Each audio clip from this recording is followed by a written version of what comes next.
Good evening, guys. How are we all today? Big welcome to all of you for this live test flight in the Airbus A330 using the fly-by-wire modded cockpit.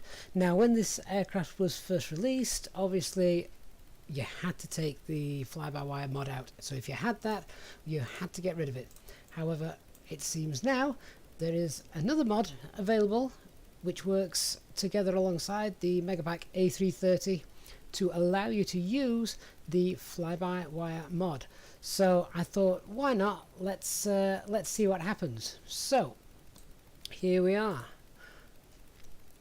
Looking forward to trying this out, but as with anything like this, anything could go wrong. So we'll we'll hopefully be able to depart and arrive safely. So good evening to all of the members of the EasyJet Flight Sim channel in the chat, and to Digital as well. Lewis Aviation, thank you very much for a very early donation coming in there.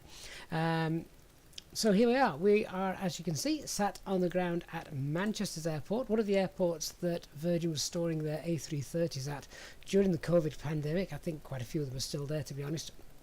And of course, we are then going to be flying across to Dusseldorf. Now, why did I pick Dusseldorf? Also because they are storing some of their A330s there. So I thought, why not just do some sort of a little flight between the two.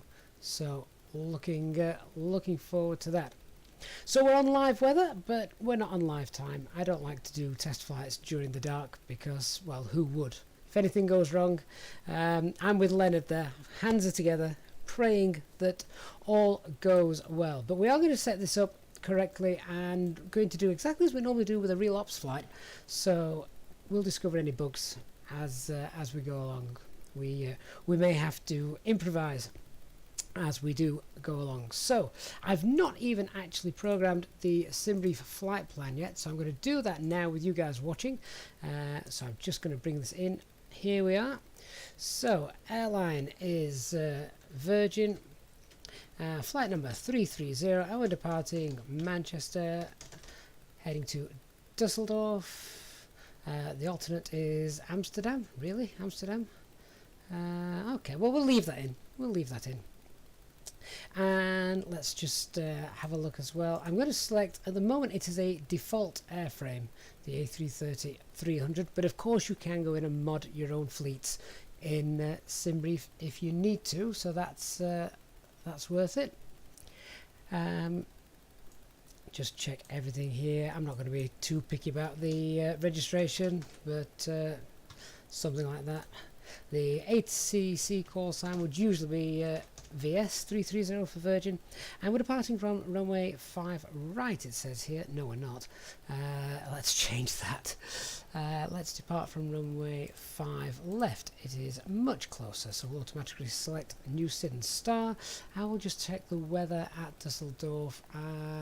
290 at 6, so arrival runway 32 left. That will be absolutely fine. Alright, so let me just carry on, see how this looks. Now that route looks rather long. You can see, I don't know if you've seen any of my other tutorials, but the route distance there is plus 23%, so that's 23% longer than as the crow flies. So let's just see if there's a quicker route. We're obviously not on VATSIM tonight. We're not doing any sort of test with a live air traffic control. That's a little bit shorter. There we go. So it'll be a Samba Romeo departure. Let's go ahead and just create that, because that's what I want to see when I get into the flight deck. Can we actually import it as you can with the fly-by-wire? So that we'll see. Will, how did the homeschooling go? Oh, roll on tomorrow. Tomorrow is the last day of homeschooling, and then I'm free. So there we go. Everything's there. I'll just change that to a PDF. So if any of you want to have this open whilst we're flying, then let me just drop that in. You should now be able to download this and see that. Now the other thing I also need to do, of course, is fire up Navigraph. So now that has been all set up, let's come down here. I'm also going to just kick back with the Pushback helper app, get that loaded in. and they can control doors and things like that.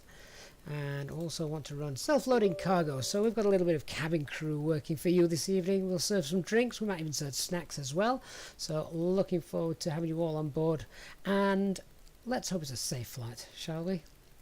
Nice safe flight. This Manchester scenery that you're looking at is the wonderful Mako Simulations Manchester, so do go ahead and check that out. It looks really impressive as you can see, so really looking forward to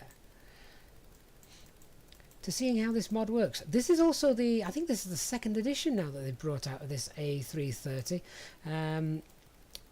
The very first test flight I did on the day that it was released, we had a little bit of a vision problem with the windows, didn't we? They fixed that within hours. Everything was a little bit blurry, but now we'll go in the flight deck and everything is, as you can see, crystal clear. So that's really nice. Venom Films, no, I'm not on VATSIM. I wouldn't ever dare to attempt to fly a new aircraft with a new mod on VATSIM without checking it all works out well. Nicola, good evening. Do you know anything about flying A330s? Nope, neither do I. So there we are. Tell you what I will do as well. Let's just have a look what the actual weather is here at Manchester.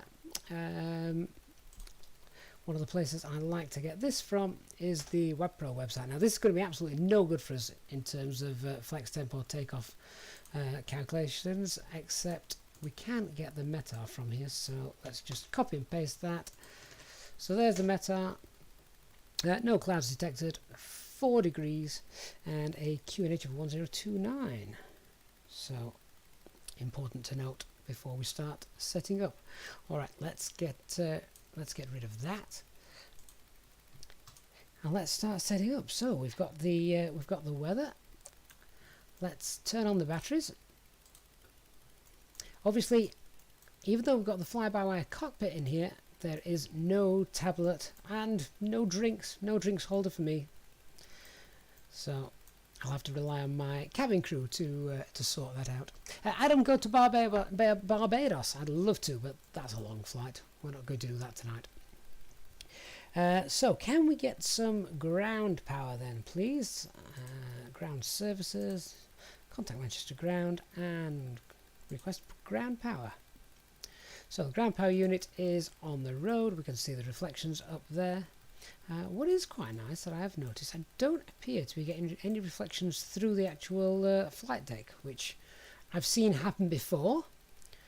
So that's really nice.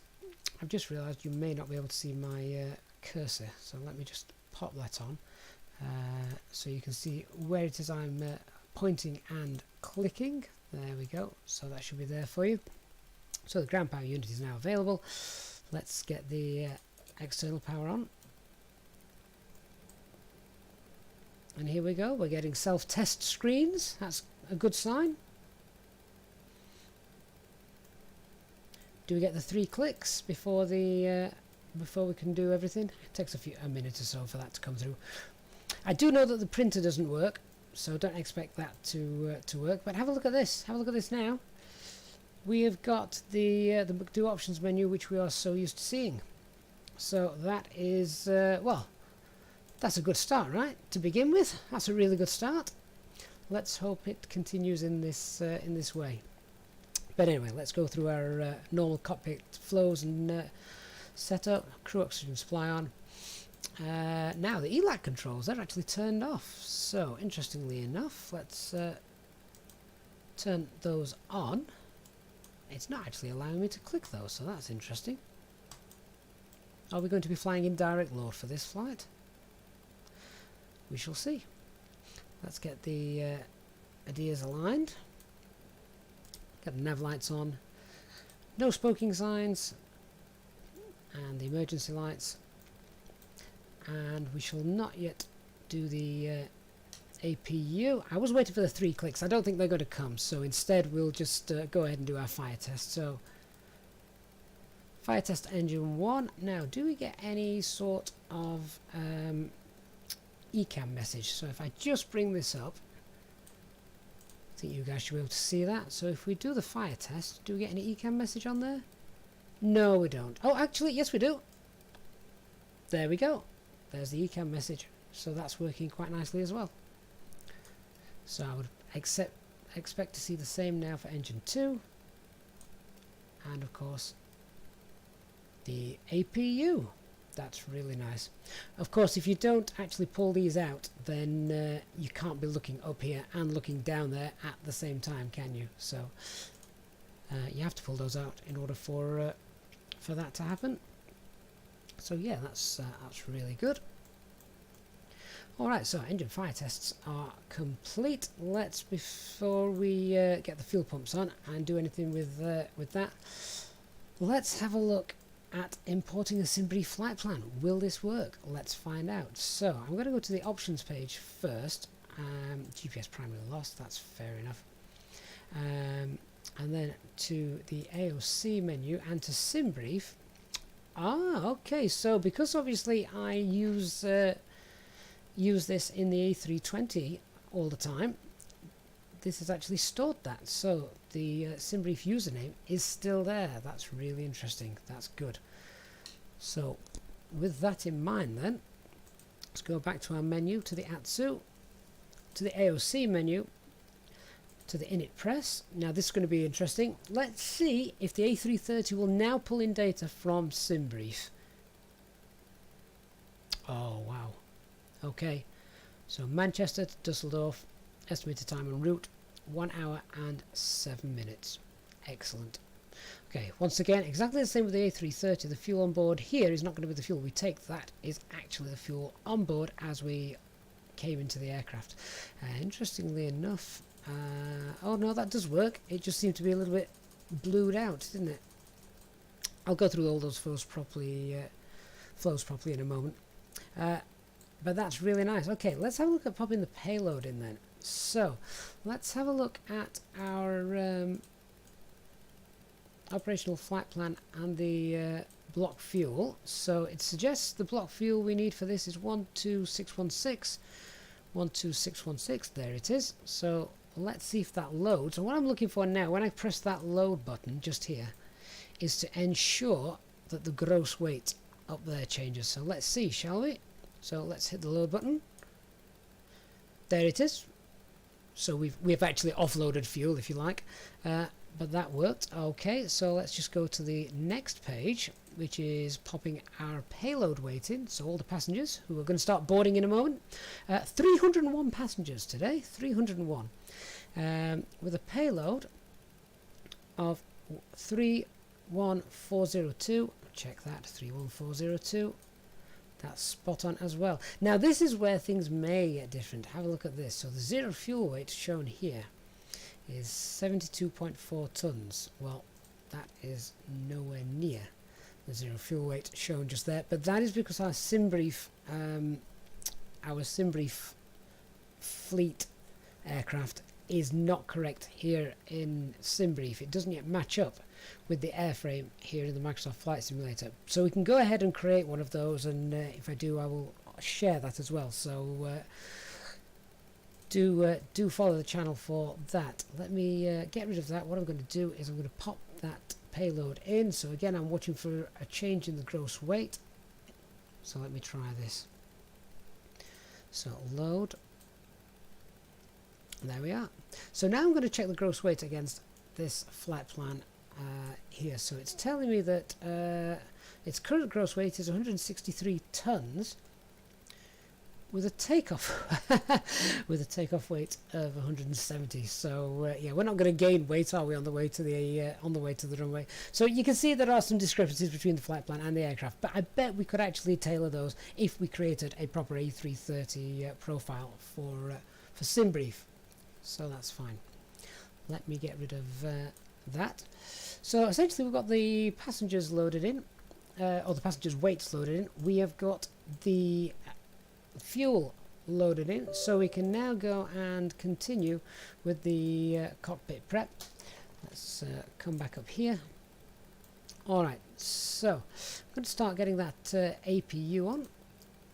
We'll still wait 3 seconds before starting the actual APU after turning on the master, so that's long enough. Let's get that started, and let's turn on our fuel pumps. Still a bit concerned that the ELACs won't come on. and I can't click those either. So strangely enough, if I just come down here to the lower ECAM, let's turn up the brightness displays, and I go to the flight control page. Right, I've got all the ELACs actually turned off, and I can't turn those on. That could be interesting, very interesting. Just means that we're essentially going to be flying the aircraft like a Cessna when we do fly. We've got no protections built in. I presume the aircraft will still fly. I guess we shall see. As you can see, I've got movement, which I wouldn't normally check until we'd actually got the engines powered and some hydraulic power to the aircraft, but you can still see movement there. And if I come out, I'm hoping, yes, you can see some movement there on the wings. So that might just be a little bug with the crossover, but never mind, we'll continue to work through it for now. Dave, I must be on the experimental version because flight control buttons don't work. Do you know, Dave, I think you're right, actually, to be fair. I am on the experimental version, which is my own fault, because I think it does actually suggest that you use the dev version. So because the custom fly-by-wire build has got its own little computers, that may be why they're not working. But even so, we'll continue to fly. It just may not be the smoothest flight we have ever had. But it's good to know, once we do this, that if all the McDo works, all the autopilot stuff works, then that should be grand. Alright, so let's just carry on setting things up, and nose wheel, etc. Brake fan, unclickable, but that's okay. Everything will be fine with the pedestal, the thrust levers in the right place, and let's come up now and set the barrel reference. So QNH was 1029. Let's set that in both the standby and on the glare shield. Yeah, digital. So I think you're right. It's just because, as many of you who follow the channel know, I always follow the experimental version. So this is going to be the ultra experimental version today. Flight director's turned on. Let's get a little bit of brightness on that glare shield as well. So ILS alignment in 2 minutes. Let's turn up the brightness here, which the dials for that are here, as you can see. What I'm going to do is can I actually turn these ones off as well, again just to save frame rates. Actually, let me just turn those on for a second. Are they? I can't actually check until the ideas have aligned. I was going to see if they worked independently, just as they did in the fly-by-wire mod. So we shall see. Alright, so let's come down then to the flight management guidance system setup. Let's also get the passengers on board. So they've waited long enough. Here comes the jetway. We'll get that door opened, and we'll get self-loading cargo to do its thing, and we shall start our flight. Main doors are now open. We're ready for boarding.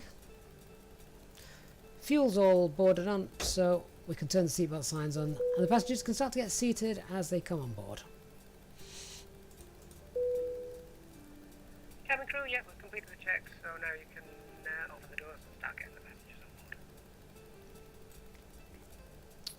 on board. Alright, so they're going to start boarding. We're going to have a look at the McDo and see if that works as it does in the fly-by-wire mod. So what I am just checking here, let's see, do these work independently? No, they don't. So that should actually be a bit of a frame rate saver, so we can probably leave those turned on, as they don't work independently, so it's not drawing extra processing power from your PC, so we'll leave those turned on for now. That's absolutely fine. Okay, so let's come down here and start to set this up. Can I turn that up a little bit? That's a little bit dark, isn't it? There we go. Okay, so aircraft status, still using the old air cycle. Yep, fair enough. So the init A page then, let's pull this in from SimBrief.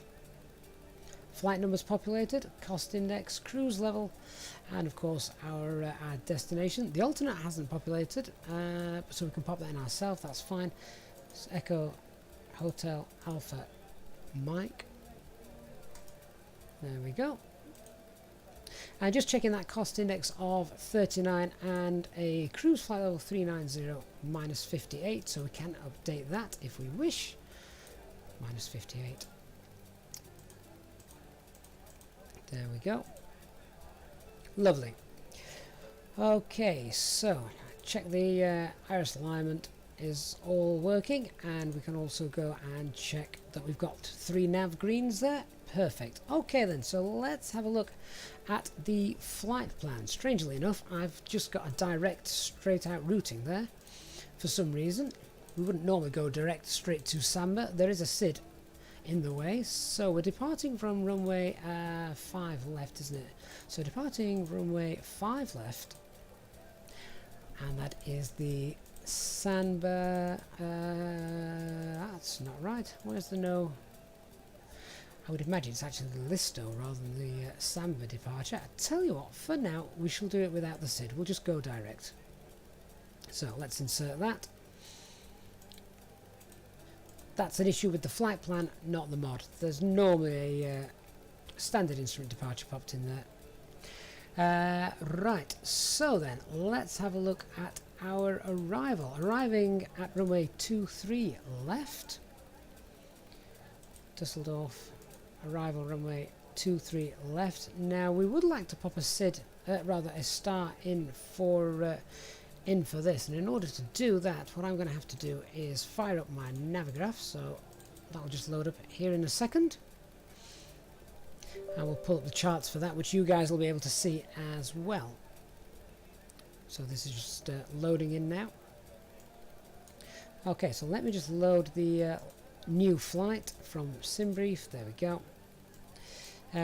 So we are departing, and it's runway, we're arriving via the Tebro, and it is runway 23 left. So let's just have a look at this. Arrivals from runway 23 left. I would imagine it will be, let's just have a look at these approaches.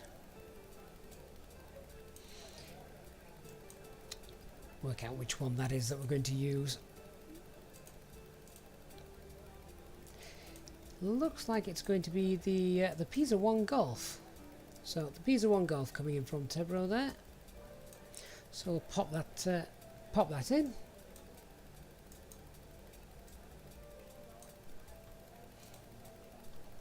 Now we've got to scroll and find that. There it is. And that is via which initial approach fix. Let's find that for you. So I need to bring the charts up for that. Pisa 1 Golf, show the chart. In fact, can we show that just windowed? There we go. So the initial approach will be via... where's the initial approach fix? It may actually not be on that chart. It could be on runway 23 left. Let's find that. Runway 23 left. Let's just pin that chart. Via Botrup, BOT. There we go. That's the one we wanted. Let's pop that in. And insert. Okay. So that's all running nicely. That's as we expect that to be, and we've got everything as shown in there as well. So gross error check, we've got a distance of 448 there on the flight plan. We've got a distance here of 445, so 3 miles difference. Quite happy with that, very happy with that in fact. So happy with the flight plan. That's all loaded in quite nice. Radio navigation radio page, I'm not going to bother setting anything up in there. So the init B page, now this is going to be very, very wrong just because of, or it's going to be wrong, should I say, compared to the operational flight plan. Again, this is going back to because we don't have the SimBrief aircraft profile loaded in. So what I will do for this is I will just click and click entry out of range. Now I think that's just a bug that we can't do anything about here, and that's probably coming from the A320 cockpit into the A330. It's just not expecting weights to be that high, so don't worry about that. Dark Fury, yeah, I have just failed. Interestingly, let me just try and do it manually, shall I? So instead of using that, let me try and pop these in. So we've actually got a zero fuel weight here of 158.7.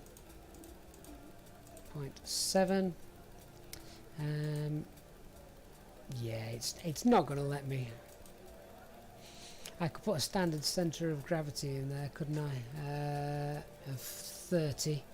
Let's just see if that allows me to pop that in, or if it's going to be out of range. No, it's out of range. It's because it's expecting values for the A320, and obviously this is a much bigger bird.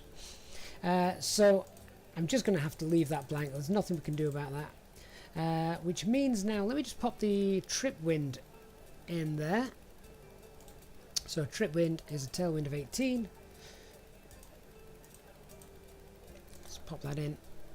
And a block fuel, right, so the block fuel we've actually got loaded in is about 12.5 tons. 12.5. Pop that in.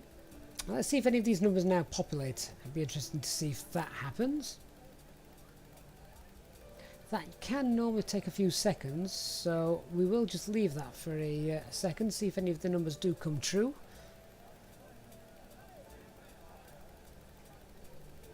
They don't look like they're going to, do they? So if I just go to the fuel prediction page. Yeah, I don't think they're going to populate purely because you've not entered these values here.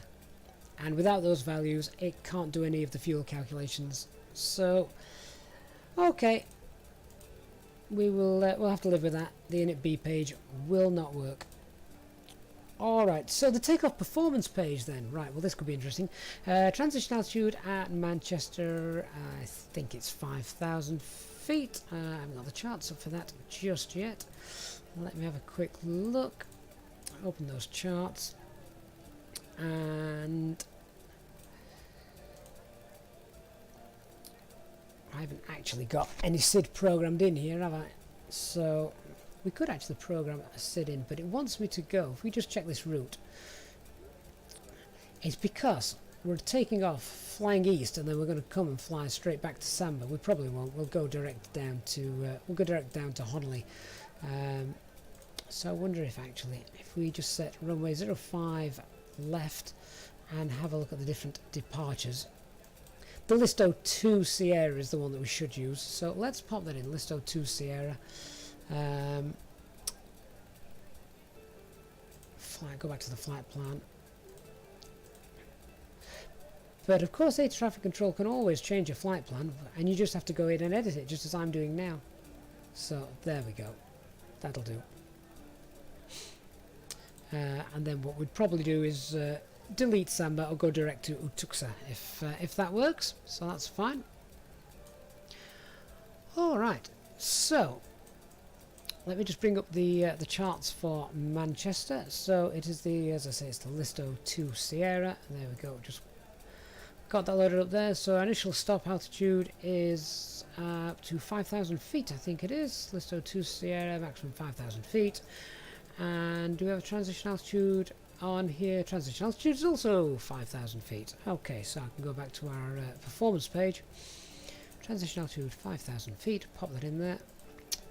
I can't work out a flex takeoff temperature. I just don't have the don't have any software that's going to do that for me. So we'll just do a normal toga takeoff, which is very inefficient and would upset management at the airport and of course the residents. Let's have a look then at popping in the V speeds. I'm going to leave thrust reduction and acceleration where it is as well. These look like very high V speeds. These look like incredibly high V speeds. Something tells me they are not correct. I'm going to leave them as they are because I wouldn't even be able to hazard a guess as what they would be. I'm sure there's information online where you can pop in your weights and things, but I think the electronics inside the McDo are all programming themselves towards the A320, and of course they would do. It's an A320 cockpit from FlyByWire, so these V speeds, I would completely ignore those. You wouldn't be doing 230. If we got to 230 knots on the runway, I think we'd bust some tyres, to be honest with you. So we'll take those with a pinch of salt. Let's come away from there. So we've done the takeoff performance for all the good that's done. Do you know what? I am going to edit those. I'm just going to take a really stark guess. Let's just put 160. We're very light anyway. I'm going to put 160, 160, and 180. There we go. That'll do. So leave that then as it is. So our departure briefing: take off, turn right, hope we don't crash, and hope we can control the aircraft as well, given that we've got no ELAC computers or anything like that. Right, how are our passengers doing? Are they nearly all on board? We've got 3 passengers remaining, so that's good. Get them on board. So guys, I hope we're looking forward to a nice flight this evening. Hopefully all that will still work. We'll just wait for this last passenger to get on board. We'll then push the tug back. There it is. Last passenger is boarded. Closing the main door, sending the jetway back, and we'll start to call the tug. Here he comes.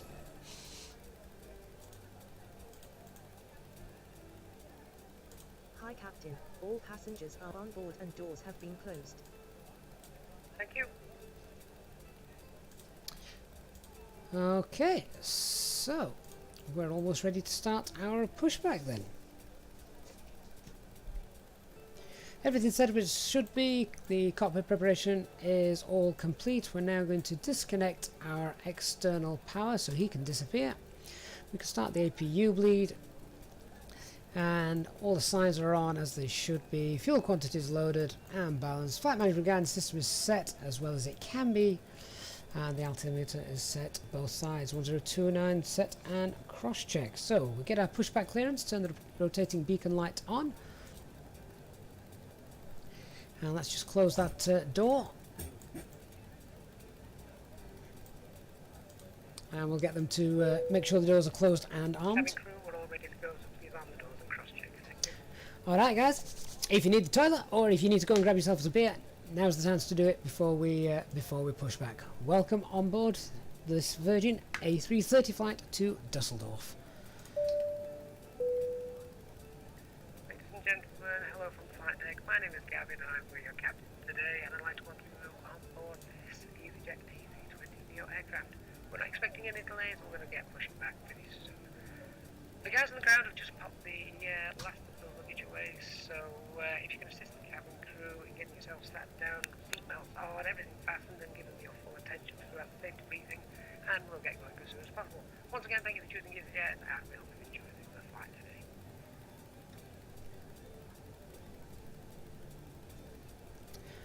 Okay, so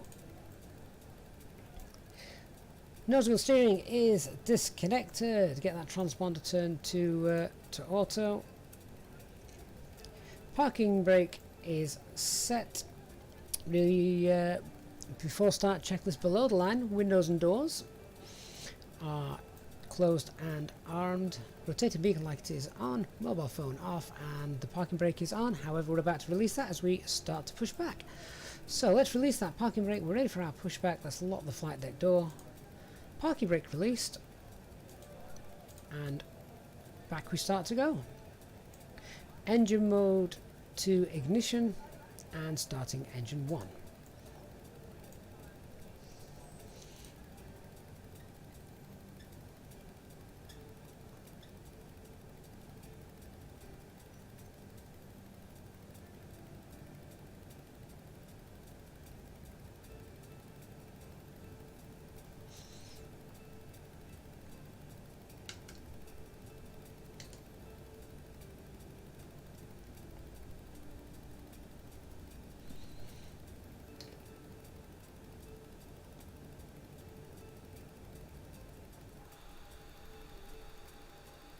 Ladies and gentlemen, on behalf of the crew, I ask that you please direct your attention to the monitors as we review the emergency procedures. There are 6 emergency exits on the aircraft. take a minute to locate the one closest to you and note that it may be behind you. Count the number of rows to the exit. Should the cabin experience pressure loss, stay calm and listen for instructions from the cabin crew. Oxygen masks will drop down from above your seat. Place the mask over your mouth and nose like this, and pull the strap to tighten it. If you are traveling with children, make sure you put your own mask on first before helping others. In the unlikely event of an emergency landing and evacuation, leave your carry-on luggage and items behind.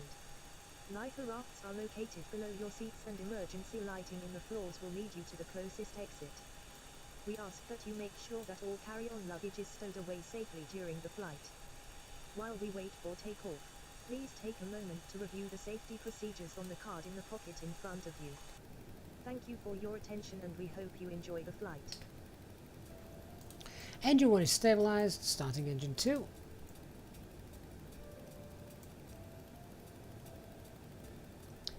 The pushback tug, not doing a bad job today at all. Mr. Pushback driver, almost got us bang on that line.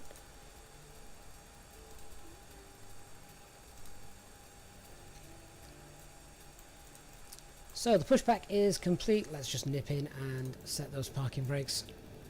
There we go.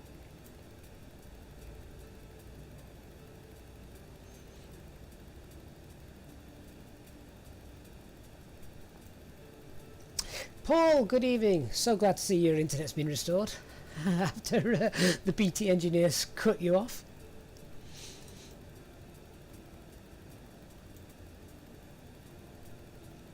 Okay, so I'm just waiting for engine number 2 to stabilise.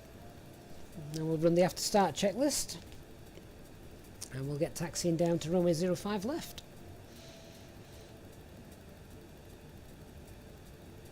There we go. Engine 2 is stabilised. So, ignition to normal. Let's bring the APU bleed off. No anti-ice or anything like that required. APU masters are now off. And now let's have a look at our pitch trim. This will be interesting. So let's do ground spoilers, flaps 1. And if I have a look, so our centre of gravity is there. It's 23.1 or 23.2 rounded up. So let's see if we can spot it on here. 23, that's going to be up quite a way, isn't it? 20, yeah, probably it's close to halfway, so there we go. That should do. Alright, so 23.2 is the centre of gravity. We're now cleared to disconnect. So, goodbye Mr. Tug Driver. Thank you very much. We'll see you on our return. Is he disappearing? Where is he? I don't want to run him over. Has he gone? Oh. Oh, there he is. There we go. Off he goes back to his airport for a sandwich and some lunch. Okay, so the after start checklist. Anti-ice is off, ECAM status checked, and pitch trim is 21.2 and rudder trim check is 0. Alright, we'll do a flight control check as well while we're sat here. So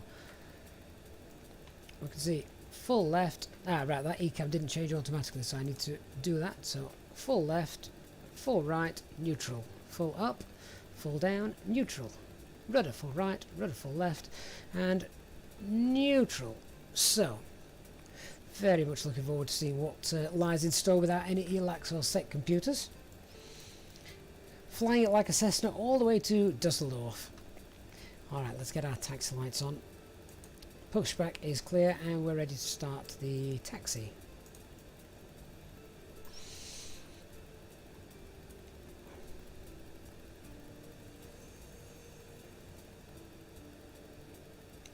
Well, the good news is the rudder's working.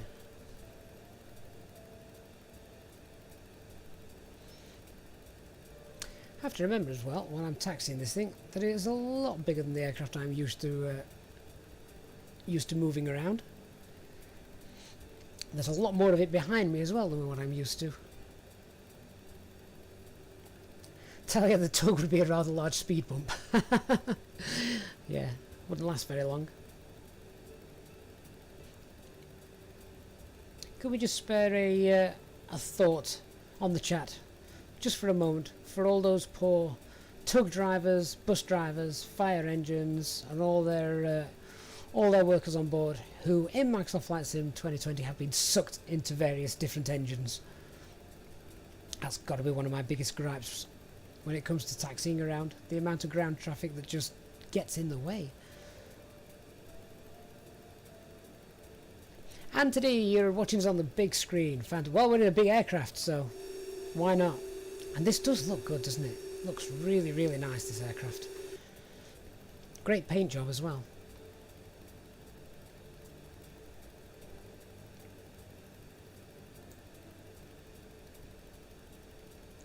So we've got some more checks to do as well, of course, and we can do those as we're taxiing down.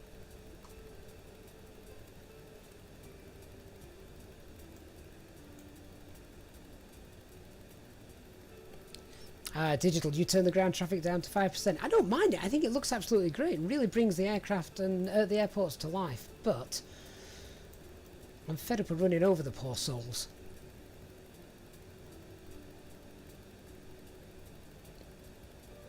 And I do think this airport looks grand as well. The one from Mako Simulations. Well, of course, I've got Birmingham now as well, so feel free to check Birmingham out if that's more your thing. Okay, so we're just taxiing nice and straight at the moment. We can continue to get ready. Let's get that weather radar on. Predictive wind shear is turned on as well. Auto brake to maximum. We'll ding that cabin crew.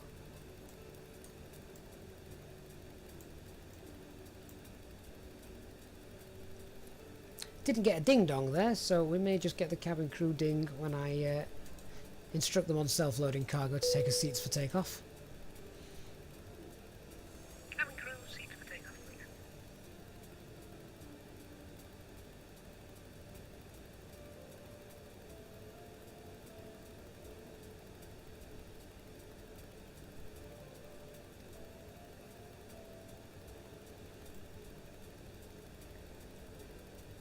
Okay, so just briefing our departure. It's basically a takeoff, turn right, stop altitude is 5,000 feet. With no air traffic control online though, so if need be we can potentially go through that. Certainly for the purposes of a test flight where there's no other aircraft around.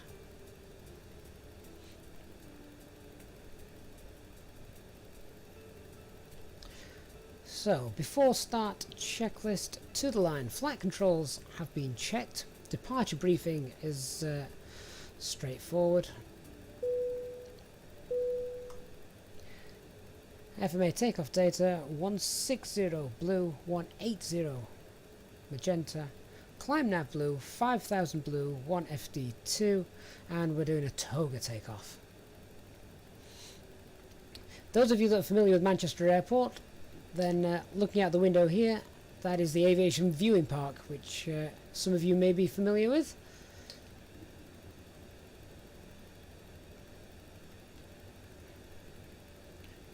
We'd best not use an intersection for the takeoff, we'd best use the entire takeoff runway, given the V-speeds that it's calculated for us, just in case.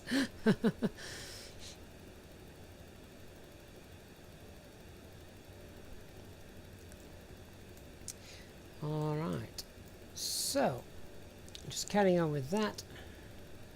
Transponder is set, ECAM memo, takeoff, no blue.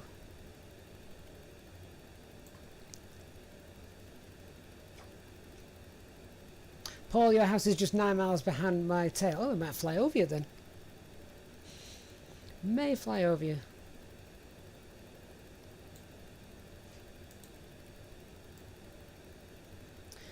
So, wheel temperatures are good. We're going to have no traffic to worry about. There's no one else in the sky. We'll stop just short of these stop bars and then we'll get the lights on. Final checks and then we'll take off and hopefully it won't be a short stream.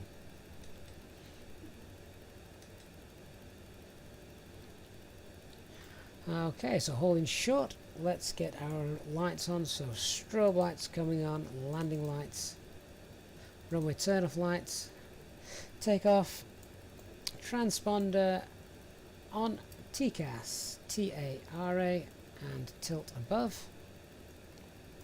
Packs 1 and 2 coming off for departure. Pack 1, Pack 2.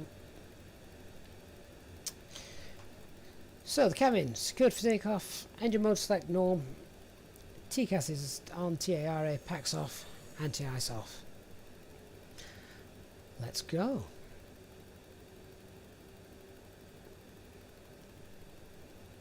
Alan, if I took off on 5 right, bank right, you'd see your house. Wow, you live in the perfect plane spotter's paradise then.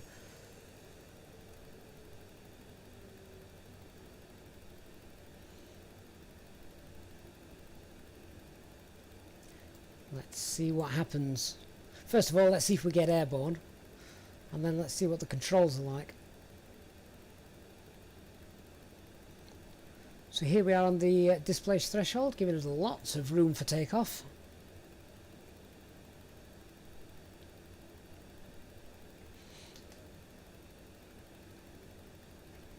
How many times have you sat there at the edge of the runway knowing you're about to be thrown back into your seat?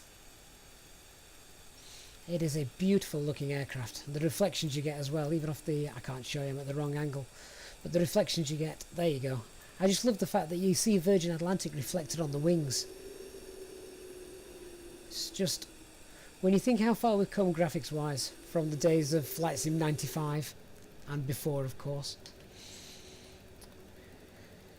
Okay, so let's start the takeoff. Start the chrono and advance the thrust levers.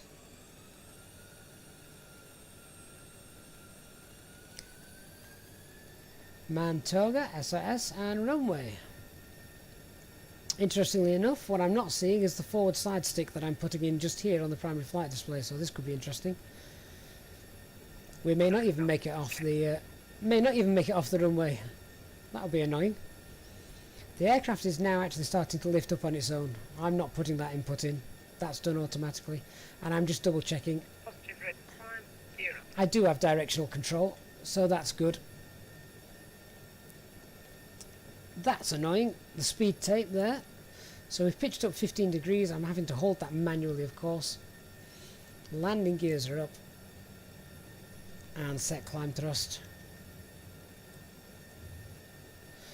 So we've set climb thrust and just lower that nose to start to accelerate away. I'm going to get so many alarms coming on in a moment. Let's start that right hand bank, shall we?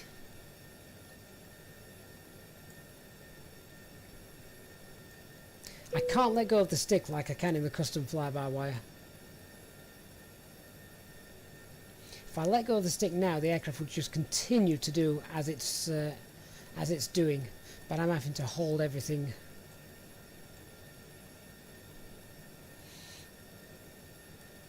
Now, because the airspeed is incorrect, that's why the speed tape, it looks like we're going to stall. We're really not.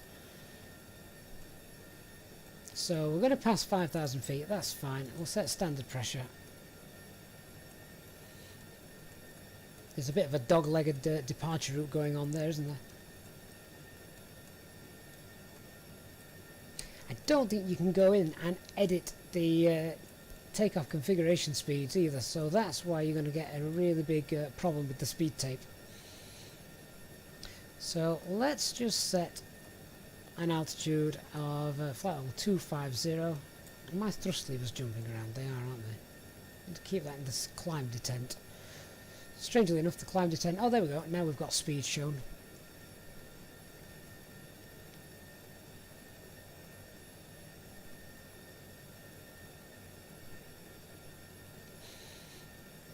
But I am having to hold the side stick, so I would not like to fly this manually for very long. Alan, we're over your house now, fair enough. It's now telling me that it's still flipping between lever climb and speed, which is no good. Ladies and gentlemen, you may now use your electronic devices. Rechargeable battery packs are available for your smartphones and tablets. Please use super chat or So, super sticker to get let's your see what kind group happens. attention. Hold on to You the may also ask them about aircraft following our seats. frequent Let's see what flyers happens club and if I following the now channel. pop on Thank you. autopilot 1. I expect... Oh, actually, that's better than I expected. I've just taken my hand off the side stick, and that appears to be flying. Can I do something about this speed? Once we've gone over flight level 100, so 10,000 feet, it'll continue to accelerate, which is fine. There's the overspeed warning. We're not overspeeding at all. We're well within limits.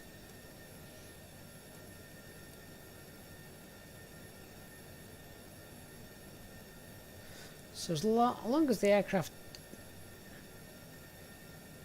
you see what's going to happen now, because it needs to reach this target... It wants to reach this target altitude, this target speed rather, before it begins to climb, which is a real pain. Nicola, I'll not kick it out, mate. What I will do is I'll go direct to Utuxa, because it doesn't like me deleting things. So if I now go to the flight plan, go direct to Utuxa, hit that, hopefully that should work. Can I go to the performance page and change these? Right, tell you what, can I change that to selected? Will that work?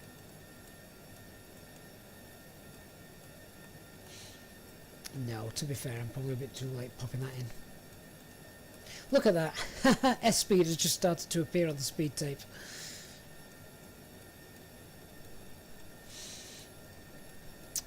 Flying the 51 states. Yeah, no, I've still got flaps 1, purely because I was waiting to see if we were past S speed. So don't worry, guys. I know what I'm doing. The aircraft doesn't. So let's clean up the aircraft, and you'll see actually what's going to happen now is it thinks it's going to stall even greater.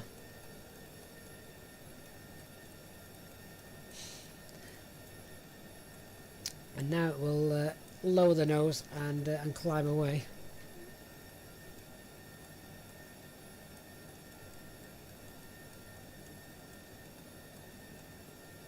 Look at that. What are we climbing at there? About 9,000 feet per minute?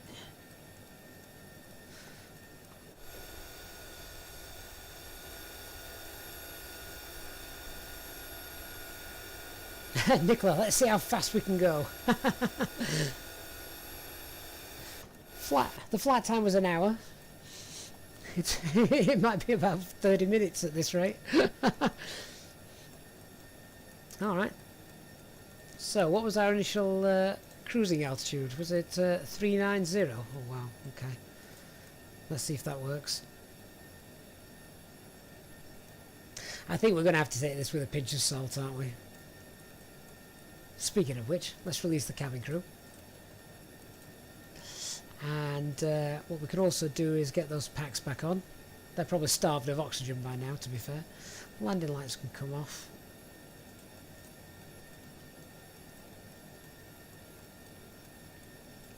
Paul, you went up to over 400 knots trying to land this last night. Wow.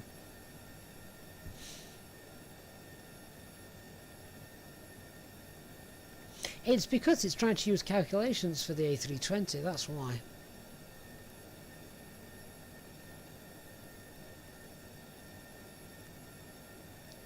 New boy, are the afterburners on? It is a bit Concorde-esque, is this? Still, we got decent views.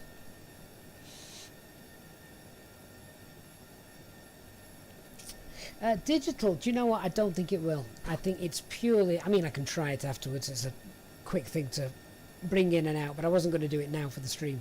But it's the electronics. Remember, the custom version just changes the flight controls. It doesn't change any of the electronics that are built in.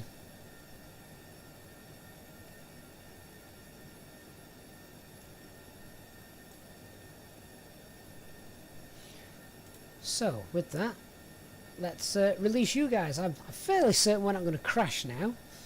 The speed tape's just bugged. So, anyone wants to get up and stretch their legs? Off you go. But before you do, please hit that like button for me on the stream. Ladies and gentlemen, the captain has turned off the seatbelt sign so you are free to move about the cabin. However, please note that we do recommend you fasten your seatbelts at all times when you are seated in case of turbulence. Thank you.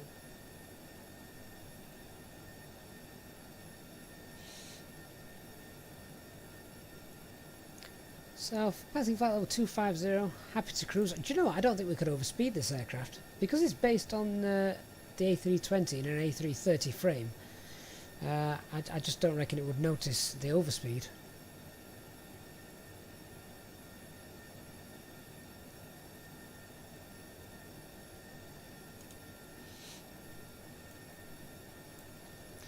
But we shall see what happens. Let's just have a little look over the bonnet of the aircraft, shall we?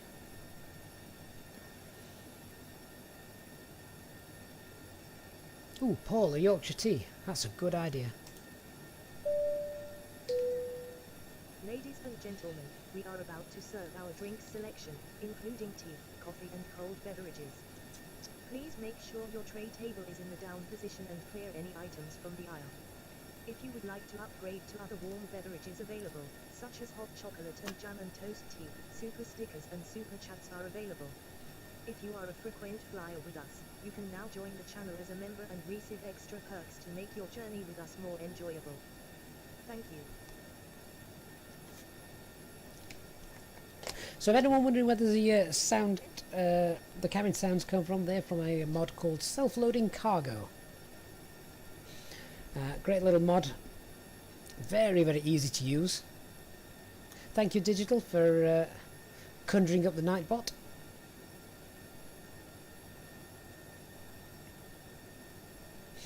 Let's get that VFR map on, shall we, just so passengers can see where it is, whereabouts we are.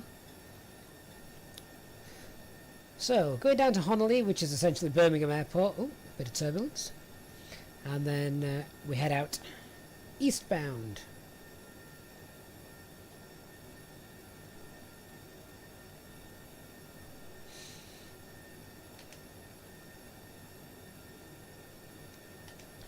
So I'm going to keep an eye on this as we start to look at that.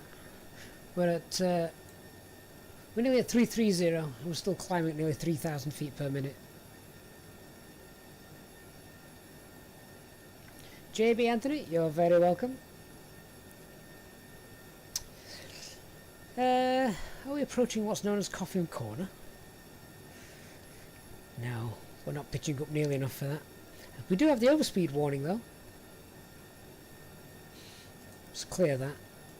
Thankfully it's not beeping away. Of course, what may happen now is if the way the simulator works, if it just says that we're overspeeding for the next 5 minutes, then the aircraft is going to become overstressed, isn't it? Do you know what? I'll tell you what I'm going to do. I don't want that to wreck the stream, so very quickly, let me just go into general. Is it general or assistance? I can't remember. Where's the... waiting for this to load now. Shouldn't take this long. There we go. Camera, sound, traffic, flight model. No, it's not the flight model. What I'd like to do is just go back to, is it assistance? I want to basically turn off the failure and damage for it. Aircraft stress and engine stress. Let's just turn those off for this, shall we? So disable that, disable that. We'll leave the crash damage on. That's fair. That's fair game. Go back and resume.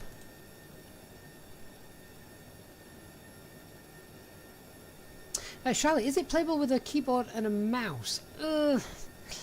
What I say to that is, would you feel comfortable driving your car with a keyboard and a mouse?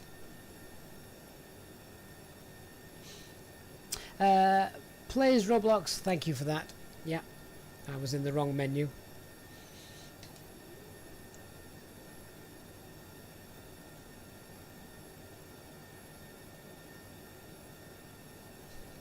Nicola, that's exactly it. That's what I used to do. You used to scour the internet, didn't you, for an airframe from one website, a panel from another website, which hopefully had the virtual panel. You always wanted the virtual panel. And then a flight model from a different website.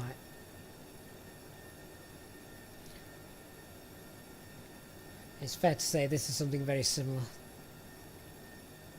It is a real shame about the V-speeds and the overspeed, etc. Because that's all it is that's causing it.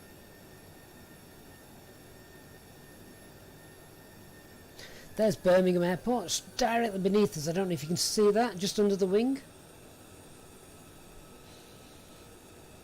Actually, that might not be Birmingham, that might be Coventry. Let me just zoom in a little bit. Was that Coventry directly beneath us? I think it was. Paul, have you missed anything? We've just turned the protections off. There's Birmingham, bottom left hand corner.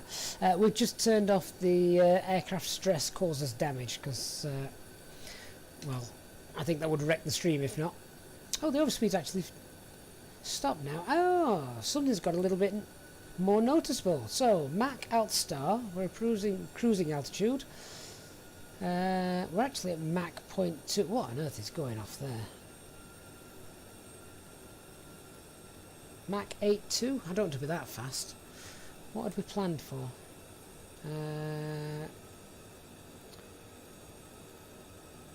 Mach 8? Mach 7.9? Should we set that manually? See if that makes a slight bit of difference. So let's go with Mach 7.9, shall we?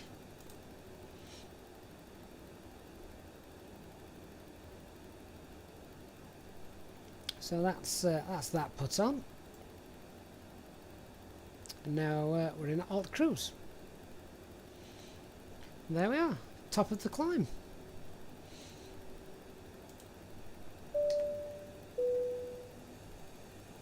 Ladies and gentlemen, from the cockpit, once again, just to let you know that we've reached our cruise level for today's flight. We're not anticipating any delays, so we should have you in your destination on time as planned. As the cabin crew make their way around the aircraft, please make sure the aisles are clear of any items on your way to sit back, relax, and enjoy the rest of the flight. Thank you. So Harvey, no, I've not uninstalled the A320 for this. There's now a mod which I'm going to post at the end of the flight, which allows you to keep the A320 flight deck and use the Megapack A330 that has just been released, which works to some extent, I think it's fair to say. I like the fact that all the McDo stuff is still there, and the FMGC, you can pull in all the SimBrief stuff. That's really nice, that's really neat. But the calculations that it does, the V-speeds, are obviously ridiculous.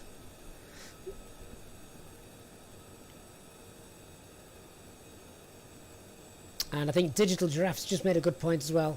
Neither developer support the mod, so you're on your own. There's no tech support, and there's no printer, and there's no flight pad. But to be honest, that's the least of my concerns.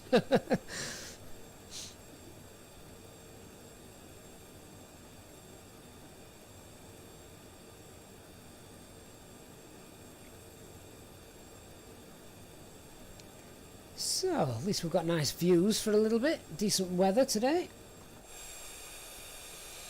And if nothing else, I do think it looks absolutely beautiful. Really nice looking aircraft.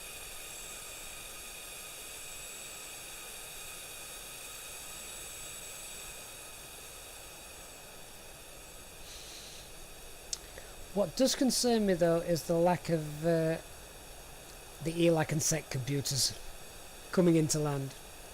Has anyone flown this with the developer build of the FlyByWire version mod? Because I'm actually on the experimental build, and that was wrong of me. I shouldn't have put the experimental build on. I don't think it's, not that it's supported in any shape, size or form, but I think it works better with the developer build rather than the experimental build.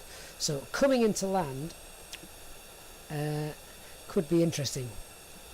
If you're wondering what I'm talking about when I'm talking about SEC computers and the ELACs, the fly-by-wire controls of the Airbus A320, of all the fly-by-wire Airbus aircraft. It's almost like a point, aim and let go approach to the flying. So if I move the stick over to the left and let go, the aircraft will continue to hold that bank angle even though I'm not touching the side stick. If I pitch up to 15 degrees and let go, the aircraft will continue to be stayed pitched up at 15 degrees without my input. If you haven't got all those computers turned on, which I've not in this mod, then you're flying it like a Cessna. You've got to keep your hand on the side stick all the way and guide every bit of the flight down. So it'll be interesting to see what happens when we come into land. Very interesting. Digital getting up was one thing, getting it down. Oh, it'll come down. We may just get the nice splash screen saying you've crashed. We shall see. Oh, well. Alright, so guys, stick with me. What I'm going to do, I'm going to post a link to the mod which allows you to use the fly-by-wire flight deck and the new Megapack A330 together. So stick with me in the chat. I'm just going to go and find that. Chat amongst yourselves for 2 minutes. I'm just going to come off the microphone while I find that and grab a drink as well. So I will be back in 2 minutes, and I'll paste that. I shall post that link in the chat for you as well. In fact, I don't need to. Digital Flight Deck has just done it. Thank you very much, Digital. I'm still going to go and grab a drink. I'll be back in 30 seconds.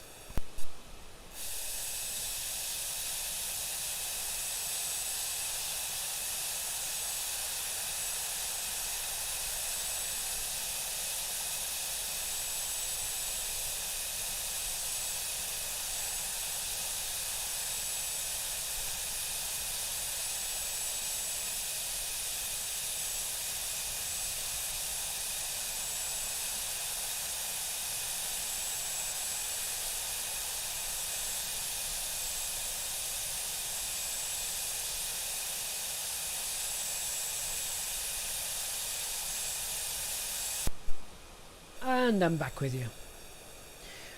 Alright, so I guess what we should do is have a look at the approach that we're going to do. I'm not that too familiar with Dusseldorf, so let's get in the flight deck and have a look at what we're doing. So let's pull Navigraph up, shall we?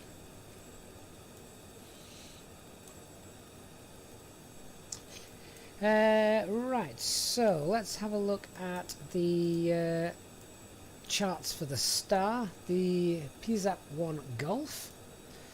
Open that chart list. Is it that one? Just make this a little bit bigger. There we go. PSAP 1 Golf. There we are. And also like some charts for when we've arrived. Okay, so the PSAP 1 Golf, let's see if this matches up with what we've got here on the VFR map. So if I just zoom over here. Oh, that's an interesting detour, isn't it?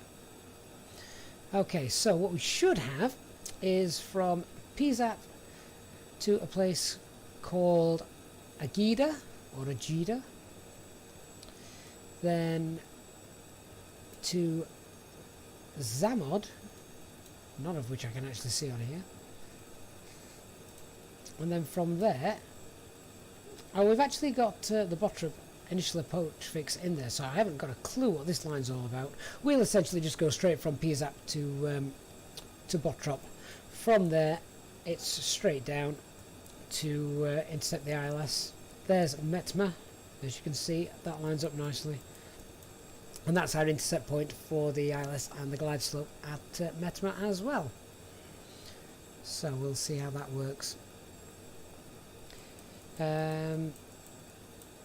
Couple of things we need to scribble down then here as we are arriving. So we need to know it's the ILS runway 23 left. It is the PZAP. Is it the PZAP 1 Golf? Ah, have I picked up the wrong chart? That might be why. Oh no, that is the right chart. The PZAP 1 Golf. Just doesn't look right down here. So PZAP 1 Golf. And the platform altitude is 3,000 feet, and we want to be at 3,000 feet at where's it gone? We want to be leaving Bottrup at above 3,000 feet and then descending down to Metmar at 3,000 feet.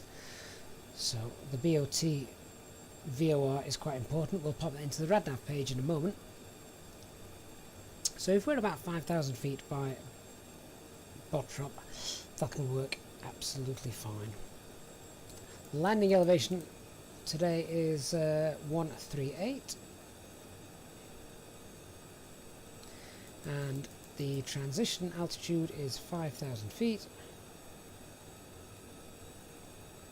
Minimum safe altitude, shouldn't need to worry too much about that. A little bit of the hill to the southeast, but realistically the minimum safe altitude is 2,400 feet.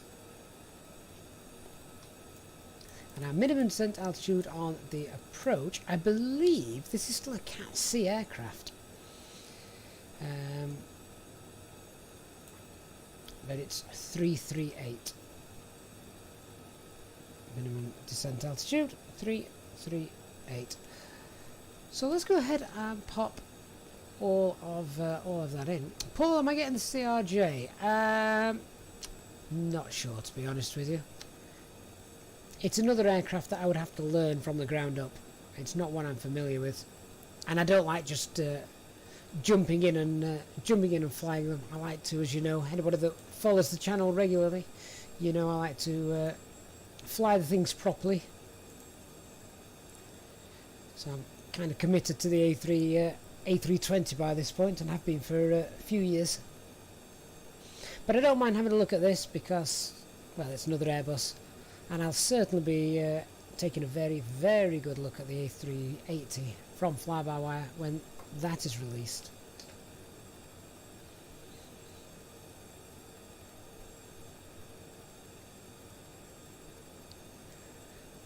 So, I'll be heading out over the Suffolk coast in a few minutes.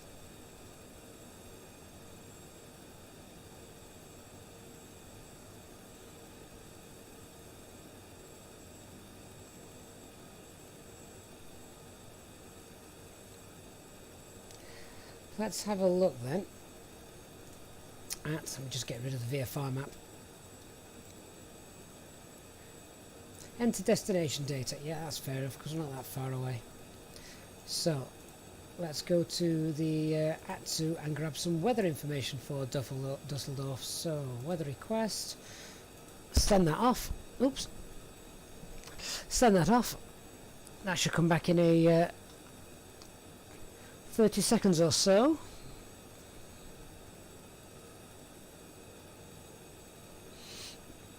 We'll just enjoy the view again.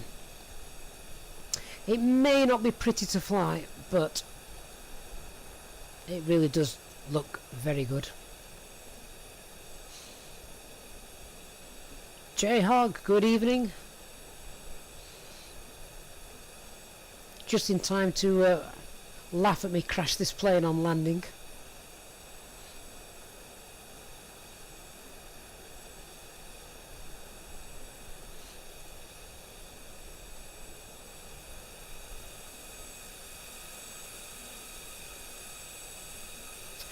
So Virgin is another airline that, well, like all airlines, are really struggling at the moment. Paul, will I create a sim brief profile? Do you want me to? I can do.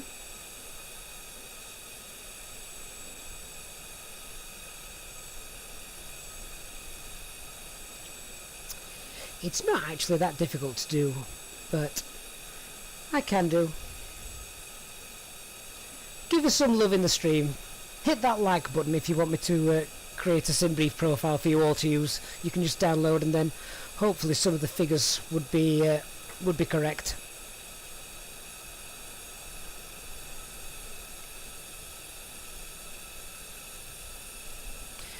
It obviously won't affect things like the V-speeds though, it'll only affect weights. Darren, good evening, thank you for dropping by.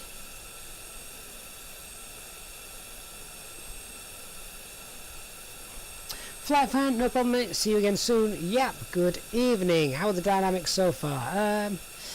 Well, I've no ELAC computers, I've no SEC computers, and I've still got to get the bird on the ground, so stick around, it could be fun.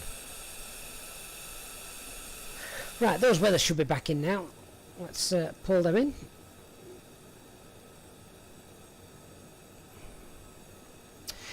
Res rules? No, I don't believe so. There's not been any update to the A320 SimBrief profile, because the aircraft weights and payloads, etc., they haven't changed. And if you watch any of the real ops flights that we do here on the channel, you'll see all the weights are absolutely spot on. So 777, you're still using my A330 profile, yeah, A320 profile, sorry. Yeah, it works absolutely beautifully. All the zero fuel weights are correct, fuel, etc. Alright, let's have a look at these messages. I'm going to have to do this old school, because I don't have a printer. Right, so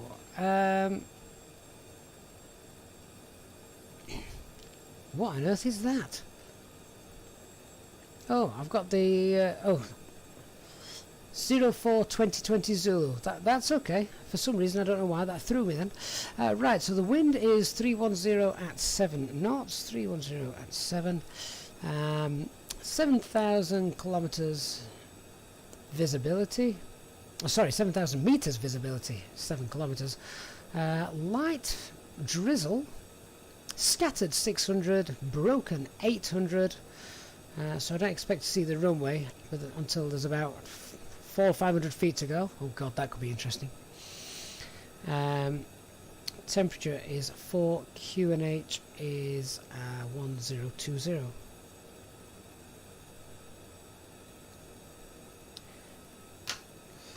So there we go. Mark 456, where can you get the A320 profile for SimBrief? Right, tell you what guys, stay in the chat and I'll find it for you. If you've ever tried to download a SimBrief profile, it's very easy to do. You share it just via a link. But they're usually about 300 characters long, so I don't know if I can post it in the chat. I'll post it on the Discord. So, Digital, if you could just queue up the Discord link for people to join, that would be great if you can for me, mate, please. Thank you. So, I'm just doing a quick top of descent calculation because I don't have it there. What are we at? We're at 39,000 feet. I want to be at 5,000 feet by the BOT VOR. So, 34,000 feet to lose. So we need to start our top of descent, probably about 112 miles from the BOT VOR. So I can go to the RadNav page, pop that in, BOT.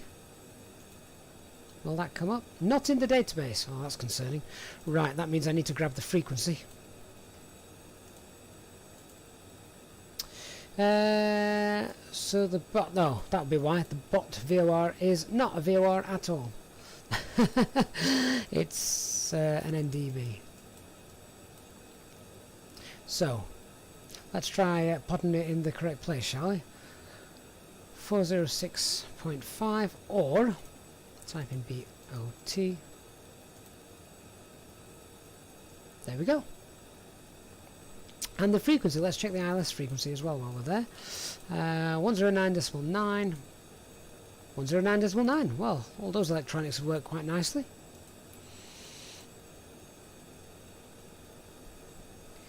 So, if I just zoom out, how far away are we from the bot VOR, we can't even, the bot NDB, we can't even see it on there yet, so we don't need to worry about descending just yet. Must be time to send some food around, guys. Grab yourself some beer off the tray and grab some food. Ladies and gentlemen, we are about to serve our dinner menu. Please make sure your tray table is in the down position and clear any items from the aisle. If you would like to upgrade your meal to the premium package, super stickers and super chats are available. If you are a frequent flyer with us, you can now join the channel as a member and receive extra perks to make your journey with us more enjoyable. Thank you.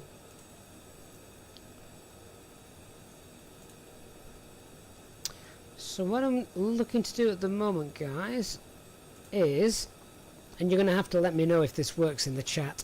Let me just share that aircraft. Copy that. Okay, so this is the Airbus A320NX profile for use in SimBrief, which makes sure that all your weights and everything matches up. J-Hog? No. God, no. No, I'm not. Right, so will this work? Ah, no, it won't work. The link is 656 characters long. There's no way that's going to work. Right, so I am going to... if you get on the Discord channel, you will find that there, on the Discord server rather, you will find a channel on there which is called the Pilot Briefing Room. In the Pilot Briefing Room you'll find fantastic manuals written by our resident real-world A320 pilot HD, and in there I will also put a link to the SimBrief profile for the A320, and then when I have created it, the SimBrief profile for this A330. And thank you Digital again for calling up the Discord server from Nightbot. So if you want to get that in, that would be fantastic. And I will do that after this flight, guys. I'll do it after the flight. I won't be doing it. Won't do it right now.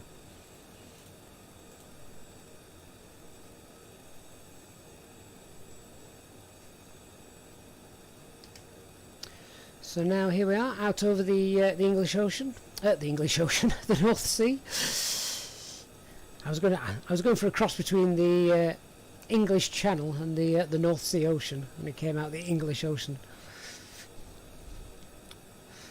That's Brexit. It's a strange flight route in this, isn't it? Down, up, down, up, down, up. Going over Amsterdam yet again.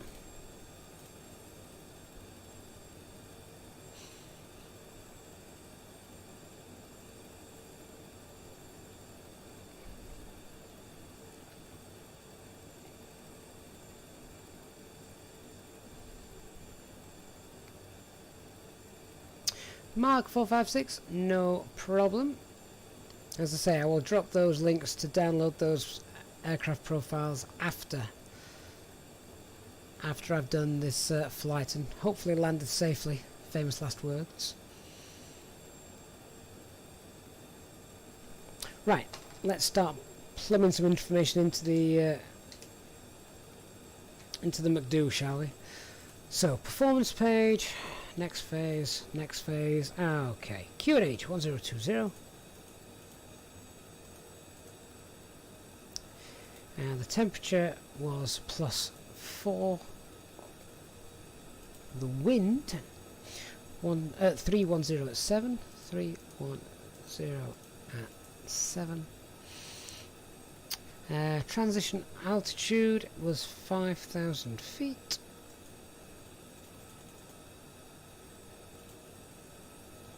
Minimum descent altitude was 338. There we go. So have a look at that. The VAP speed. It's completely out of context, isn't it? Look at those flat retraction, slat retraction speeds. Those V speeds there. Ho ho! Boy, that's fast. I'm going to slow that VAP speed down. We're quite light for an A330. Change that to 150.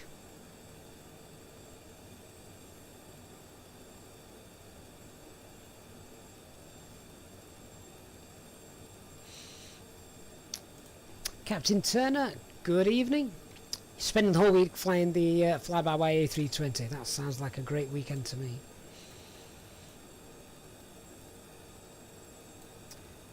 Let's just bring the range in there. As I say, I want to start the descent probably about 110 miles away. MFS, good night. See you again soon.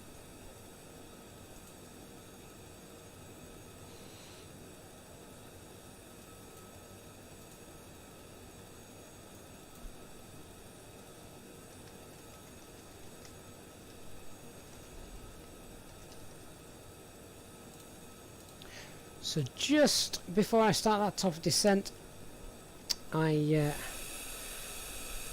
just going to get a refill on the drink. I shall be back in a moment. Don't go away. You're going to want to watch and see what happens when I try and land this thing with no fly-by-wire computers.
Okay, I'm back with you. So, get a decent view of Schiphol Airport in a moment as we fly overhead.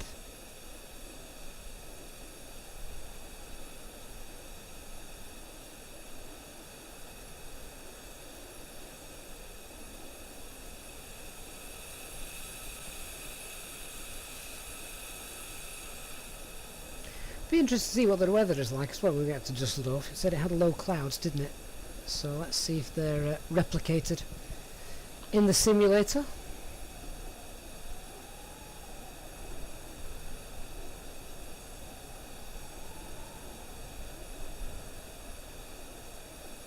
Yep, if I look close I'll see you waving from the ground. I'm going to have to, if I get the drone camera out and zoom in. Paul, no, I'm going to have my stiff drink after the landing, if we're still able to walk.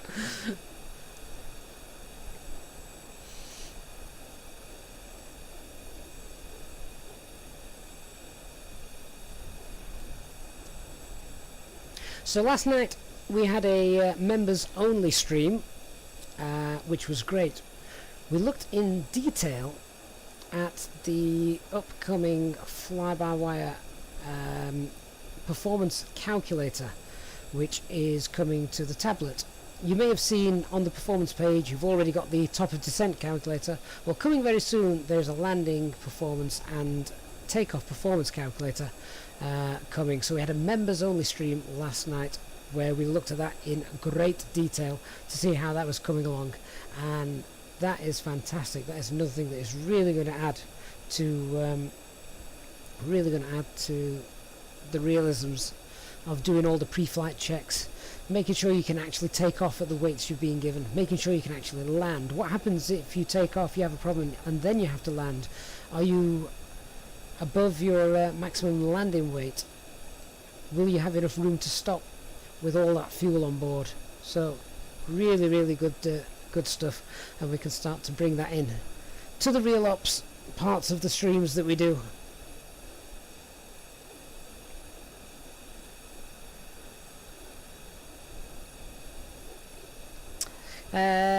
Danny D London. No, this is free. This is free.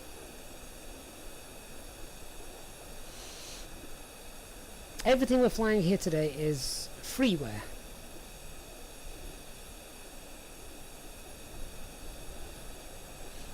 Oh, Dave, that's interesting. Can you go back and see it now? Obviously, you're a channel member, so can you go back and watch that now?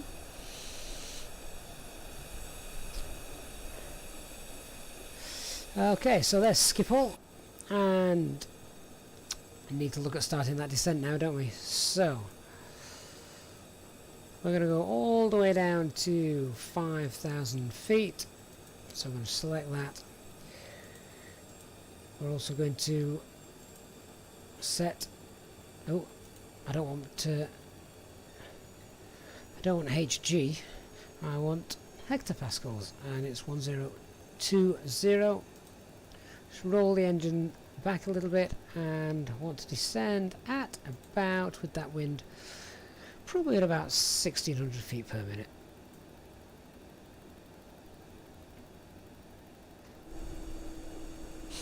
So there's Schiphol, as you can see, with its multiple runways, and of course the runway that's just stuck in the middle of his farmer's field by the looks of that.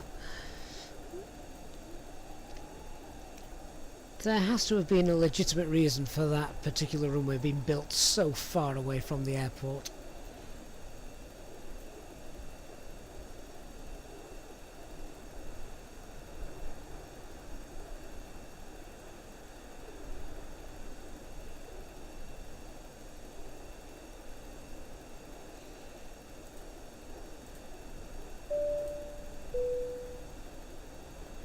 Ladies and gentlemen, from the flight deck, you may have noticed we've begun our descent into our destination. We're not expecting any further delays or traffic in front of us in the next few minutes, so if you assist the cabin crew by tidying your trays, handling the bag, and putting any lenses in the bags provided. For safety reasons, we set off all electronic devices and switch them to airplane mode until we have landed. Please also note that the aircraft motors will shortly go out of use. Thank you. Dark Fury, is that true? The farmer wouldn't sell the land? It's the sort of thing that I could actually believe.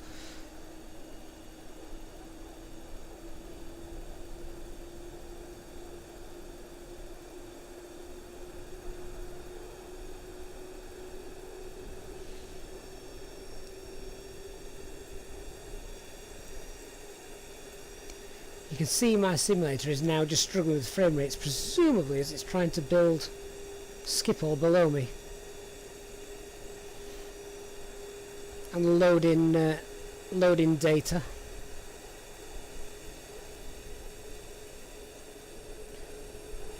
Oh, that's me trying to change the view angle, not very successfully.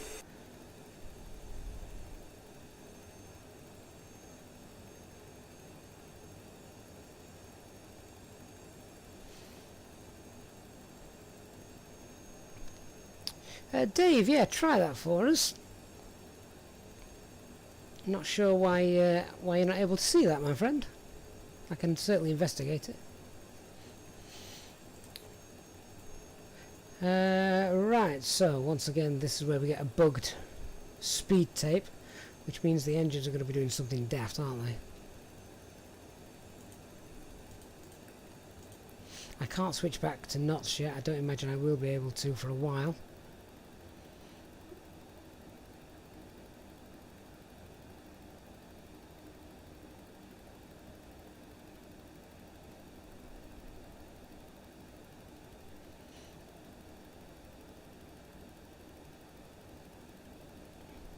Ah, digital, that's a good point, yeah. The bot won't let you share the link. Will it let me share the link? I wonder. But Dave, are you on the Discord? Because obviously we can share all the links on there.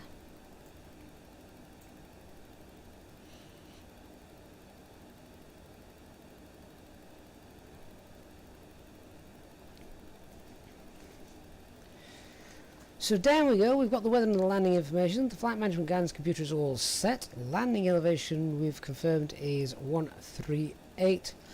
Auto brake. Oh, now there's a question. So if I just bring up the runway we're actually landing on here on the charts. So we are landing on runway 23 left, just here. It's got a little bit of a displace threshold. So the landing length that we have for runway 23 left is 3330 meters.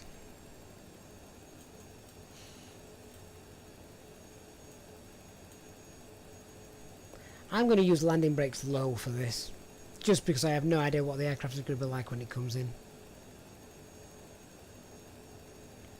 Yeah, auto brake max with those V-speeds. No. I'm going to see what it's like. So, landing brake low is confirmed.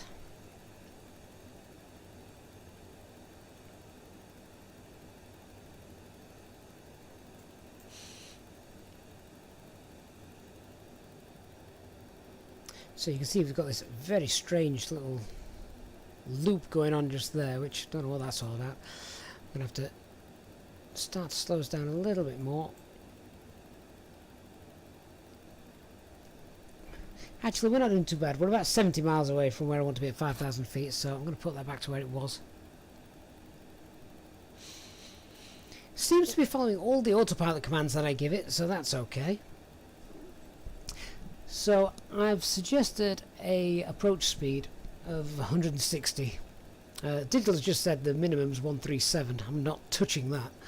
God knows what will happen.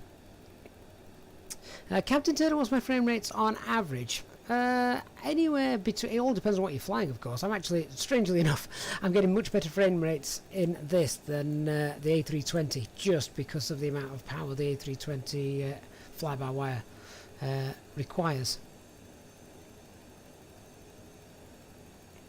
So I'm probably getting between 40-50 now, but when I'm in the fly-by-wire, depending on what's going on around, it can be between 25-35.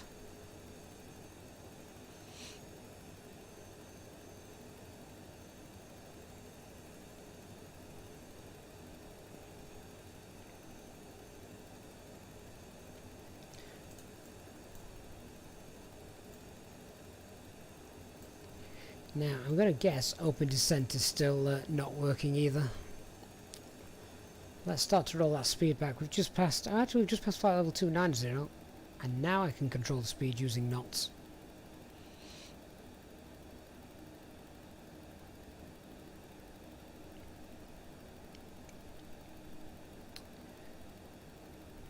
So we've got the standby set as well to 1020. Let's just clean that up. Preparing for some sort of let's call it an abrupt landing, shall we? I don't want to call it a crash landing, not until it actually is. Ecam status is checked, engine mode select will be as required. Cabin crew can now start preparing the cabin for landing and tidying up, taking all your empty beer bottles away, throw them in the bags, and we'll start looking at getting those seatbelt signs on in a minute. Not just yet, you've still got time to go and use the toilet. Alexander, will I purchase the 787? No. No, but that's purely because I'm not a Boeing boy. I know very little about flying Boeings correctly. So I'll stick with the Airbus.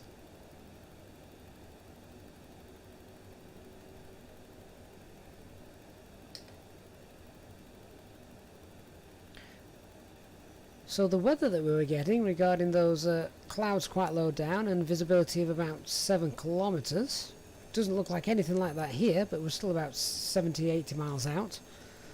Watch that weather change.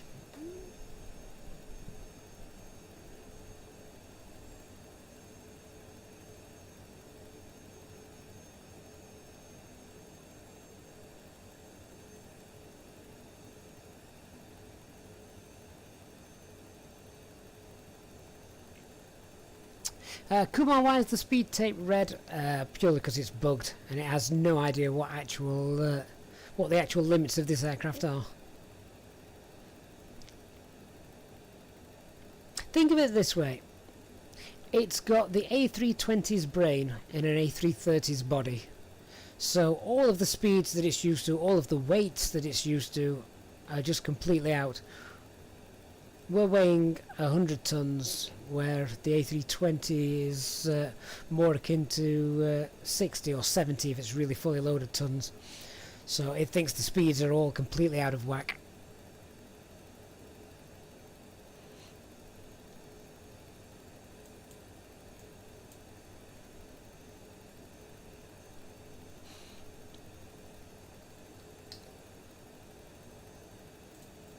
This is why I wasn't going to do any sort of test flight on VATSIM or anything like that. I'm afraid for those of you that follow our long-haul flights on Mondays, the Mileage Monday flights, they will still take place in the FlyByWire A320.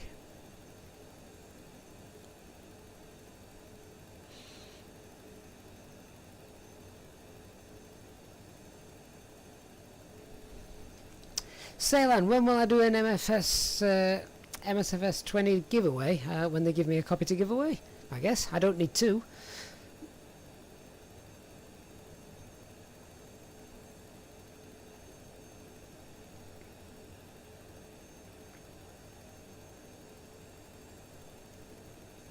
So, passing flight level 220.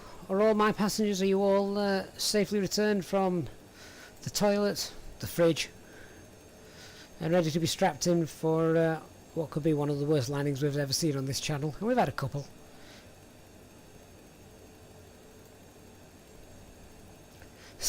Am I Dutch, or do I just like flying around Dutch cities? I probably have the worst Dutch accent in the world if I am.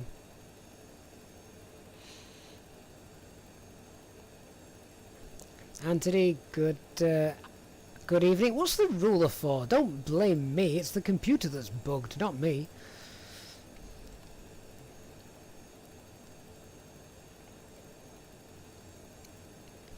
Patrick, don't turn the seatbelt signs on yet. You still need the loo. You better move. They've got to be on by 10,000 feet. Super 65, that is from FlyLife Studio. But it's only available in the stream. I can't see it here in the simulator. Dark Fury, I'm not calling brace positions just yet. I want people to carry on drinking until the last minute before touchdown, as it will numb the pain.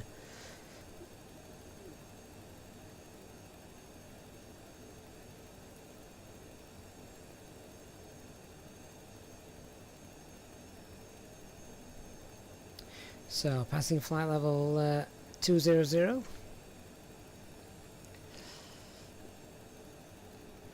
I'm just going to have a look. That star didn't match up too correctly, did it? We've got any speed restriction on here?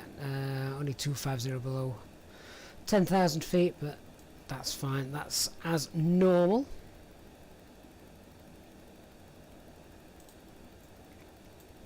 Let's just bring the range in a little bit. I don't think we've got any constraints even shown there, have we? No, that's fine.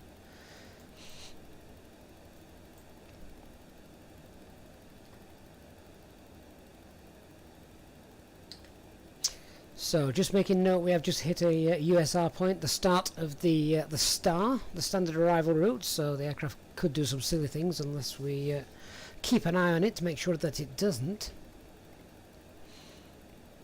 So guys, once we're on this final descent, do me a favour, hit that like button. What have we got? We've got, oh wow, 219 people watching the stream at the moment. 219 about to see this aircraft speed its way into Dusseldorf with no fly-by-wire computers helping me along. So hit that like button, because once we're on the ground, you may no longer be in a fit state to be able to.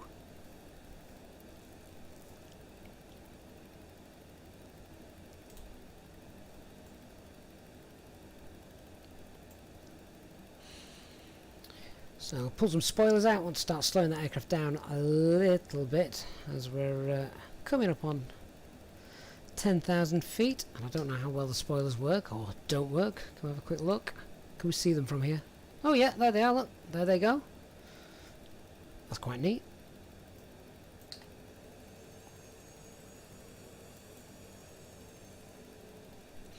they actually had a massive impact. I didn't expect them to work quite that quickly.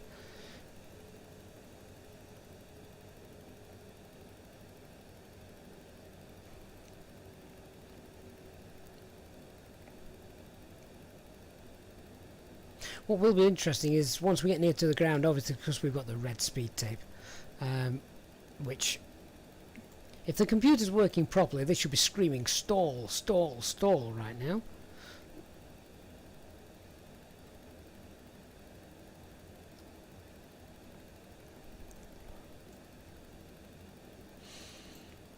Okay, so let's take us, in fact we're not too bad here. We're almost on the line.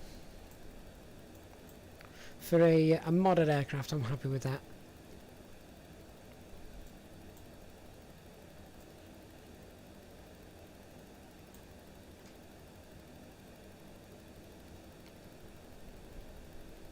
And today I can't even tell you if the A330 feels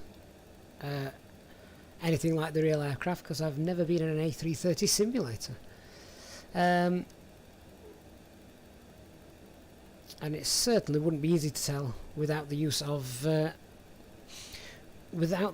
SEC and ELAC computers, etc. Alright guys, you've had your warnings, the seatbelt signs are on. No one leaves.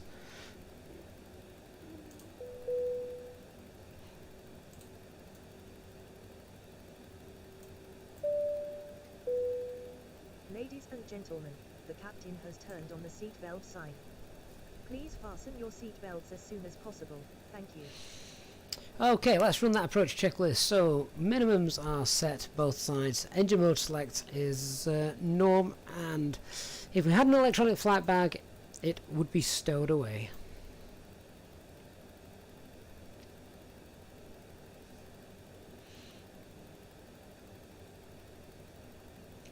There does look like a bit of a cloud bank over there, which is what we were expecting.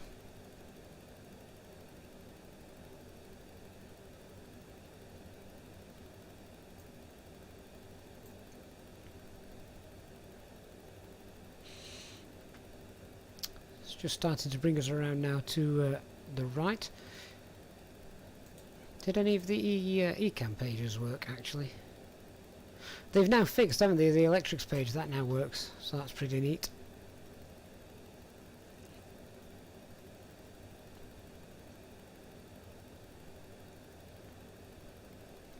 Okay, so activate the approach phase and manage speed confirmed.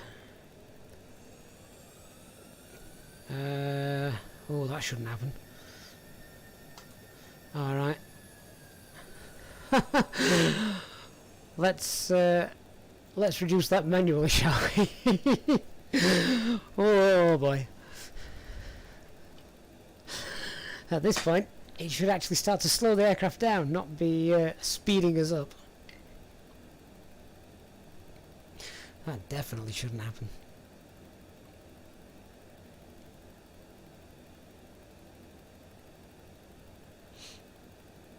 So now passing 10,000 feet, we'll get those landing lights on.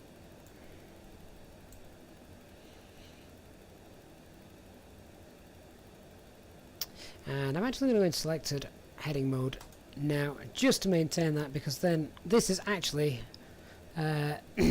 basically an extended runway centerline, so we can intercept the ILS at this.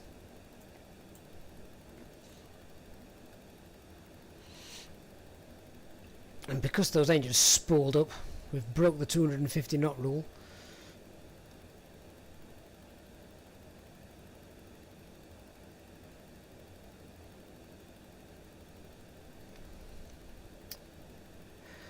Alright, so flaps 1, speed check.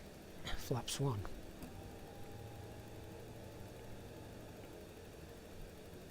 Which is just making the speed tape do all sorts of crazy things.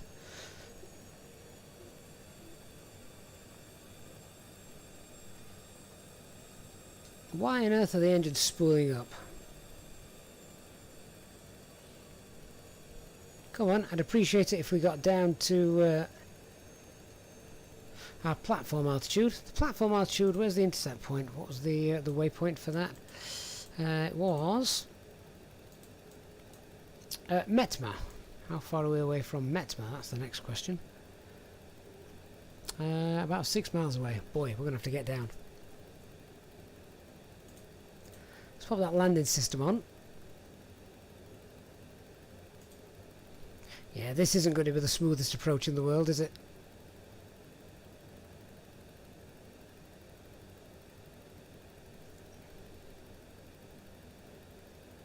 Okay, let's pop the lock on and let's see. Lock, Cat 1 single.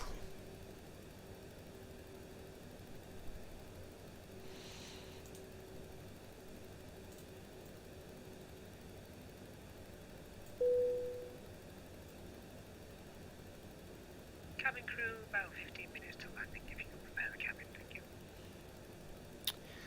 Ah, the runway's in sight.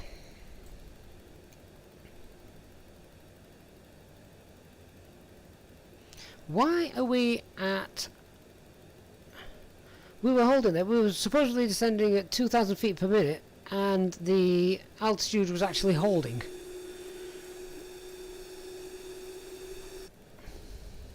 Interesting.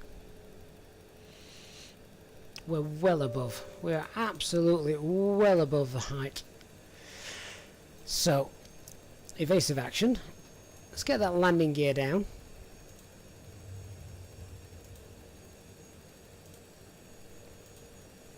I'm not even sure if we're going to make this. It's just not coming down, is it? Alright, 3,000 feet. 3,000 blue. Still on lock star. Open descent. Ladies and gentlemen, we are about to land. Please make sure you are seated with your belts fastened and your trays in the Slam correct dunk position. approach. Any items should be safely stored, and remember to turn off all electronic devices until after landing. Thank you. Chasing the glide slope. What I'm more concerned about is us actually slowing down. Let's get those spoilers out. What a nose down attitude.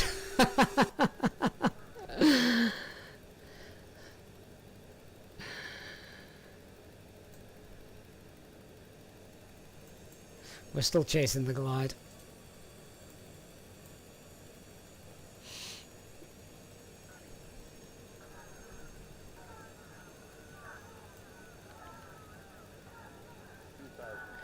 I hope you can hear all the passengers screaming in the background. Radio altimeter is alive. In a moment, I'm going to have to call for a stable approach. I've not even got flaps 2 out yet. Glide slope is now catching up with us. Right, go on, let's arm the approach phase, see what happens. Glide slope green.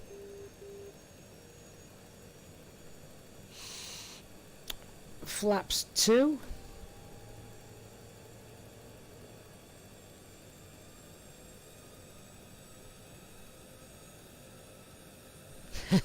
Brace for impact. Why are the engines spooling up?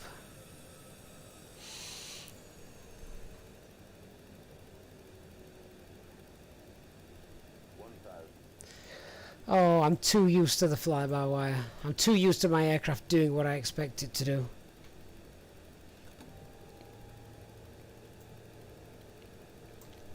"1,000 feet. Strangely enough, we've actually got this. We've now actually got this aligned. Let's see what it's like in a moment. Then, when I take off the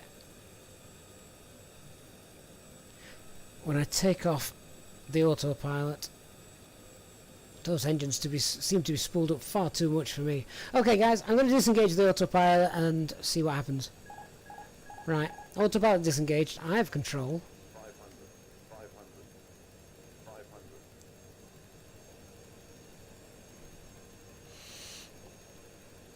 Oh, this is why I like fly-by-wire technology. 300. This is like flying a Cessna.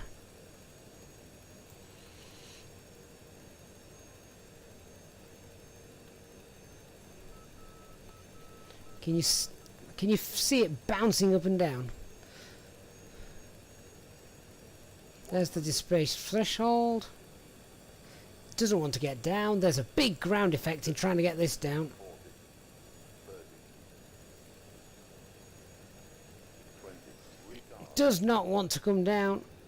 Let's get it down in the landing zone, shall we? Just.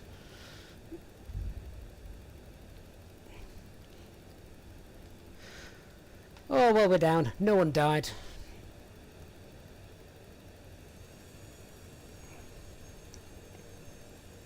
For anyone that's seen Airplane, and I'm sure most of you had, do you remember that final scene in the flight deck just before touchdown when he's just got sweat pouring off him? Well, that's the kind of thing going off in this flight deck right now.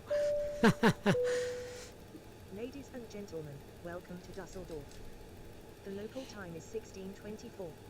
Unfortunately, the temperature is currently a very cold 0 degrees Celsius. Of course it is. 32 Fahrenheit, so if you have a jacket or coat, you might want to put it on before exiting the aircraft. Please remain seated until the aircraft arrives at the gate. You are reminded Oh to keep boy, your so devices switched off until you have entered the airport terminal. Thank you for flying with Virgin Atlantic Airways. what do we think, guys? What do we think? Honest opinions. It's not my mod. You can tell me what you think.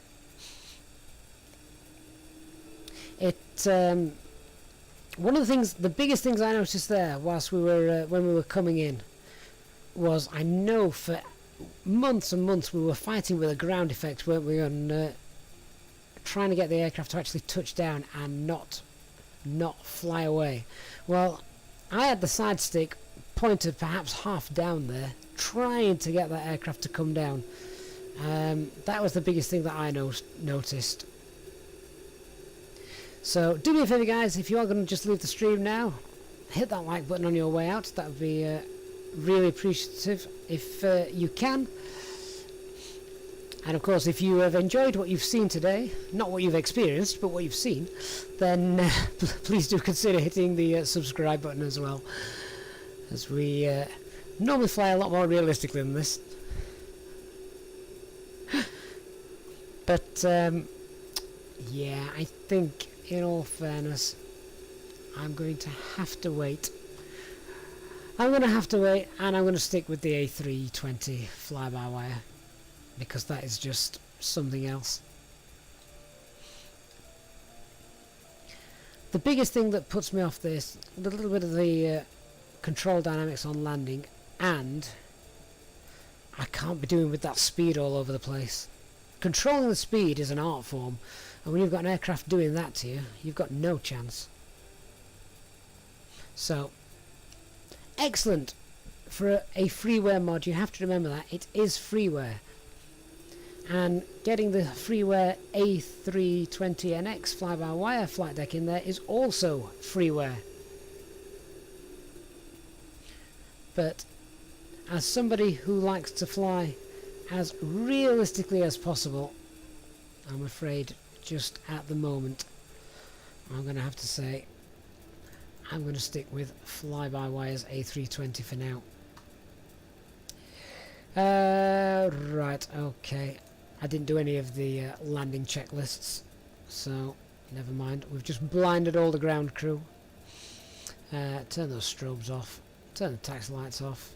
Let the APU start. I'll then cut the engines, but strangely enough, when the aircraft touched down, you'll have got a feet per minute landing. What was the feet per minute landing?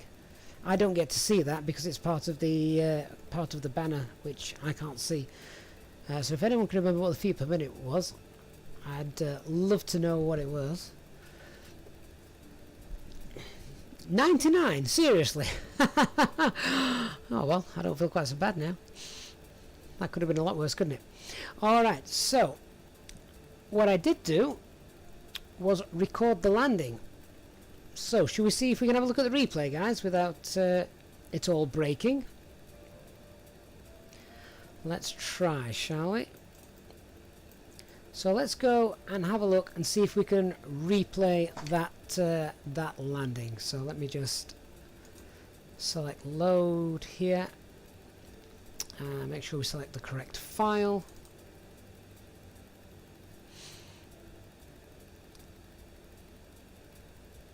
And in a minute we should hopefully get to see the landing perhaps from a passenger point of view.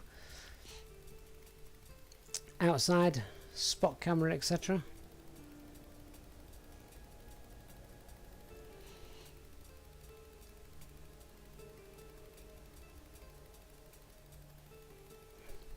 Oh well, you've just joined in time to hopefully see an instant replay of a dive-bombed landing.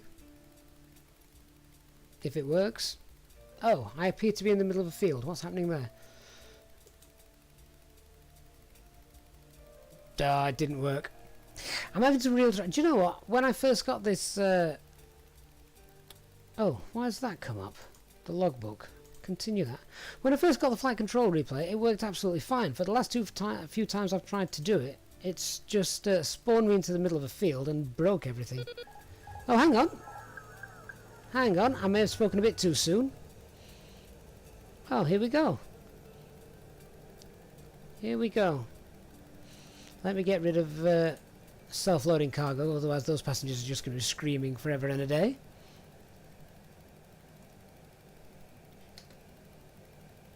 So look at that, you can really see the nose pitch down attitude at this point as we're chasing that glide slope. We didn't want to bring the speed.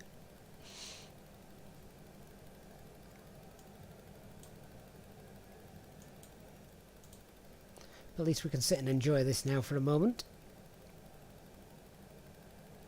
So we're just starting to level out now. I'm guessing that's where we caught the glide slope. As you can see at this point, my spoilers were slow, trying to get that speed back down. If I was doing this in one of the real ops flights and serious flights that we normally do, I would not have done this landing. It would have been a complete go around and have another go. But I wanted to see what had happened.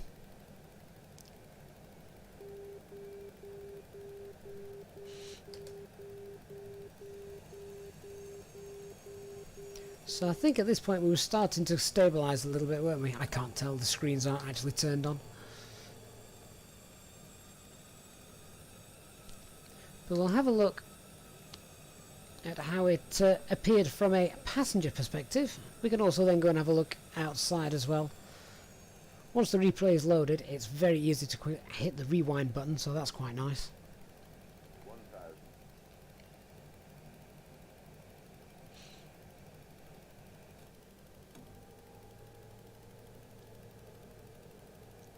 And that last full config of flaps coming out quite late there. I normally like to be fully configured by 4 miles minimum. Did I forget the speed brake? Well, I didn't think I did. Oh no, there they go, back in.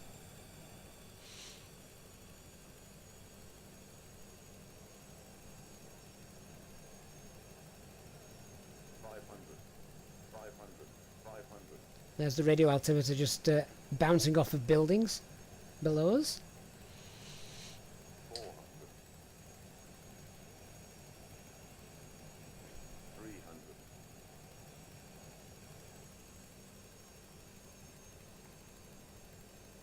200.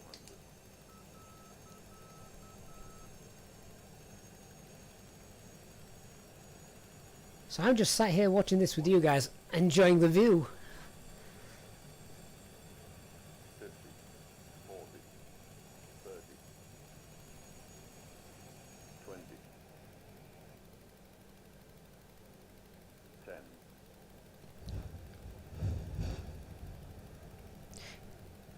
Listening to those engines there, it all sounded like the aircraft turned into a glider. Those engines went silent when I cut the thrust.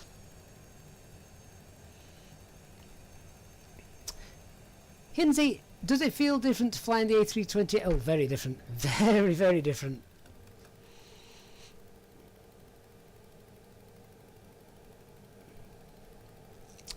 Gigi, would I be willing to perform some touch and goes at some point? I don't see why not. If it's something that the community wanted. Right, let me just hit the pause button. We should be able to rewind that. We'll just have a little look from the other window, shall we? Just the last couple of 100 feet as that came into land. There we go, hit play. 300. See what you guys on the right hand side of the aircraft got to contend with. Digital, the landing was better second time round. Was for me as well. I wasn't concentrating on anything second time round.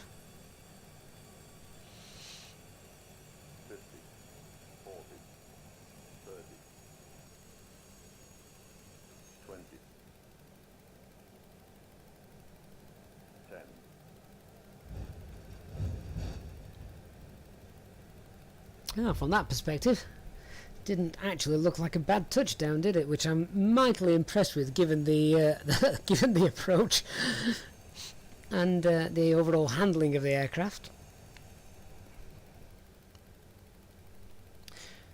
Okay, and then let's have a look how that actually looked outside. This is where I think you're going to see.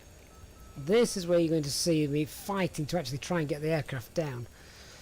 So, if we now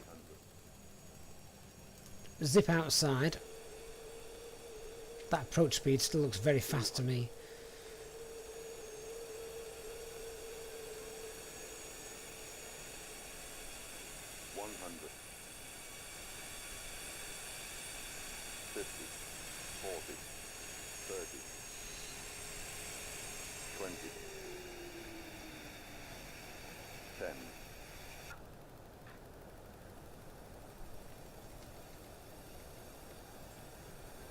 So there we are, that's what it looked like to those observers on the ground.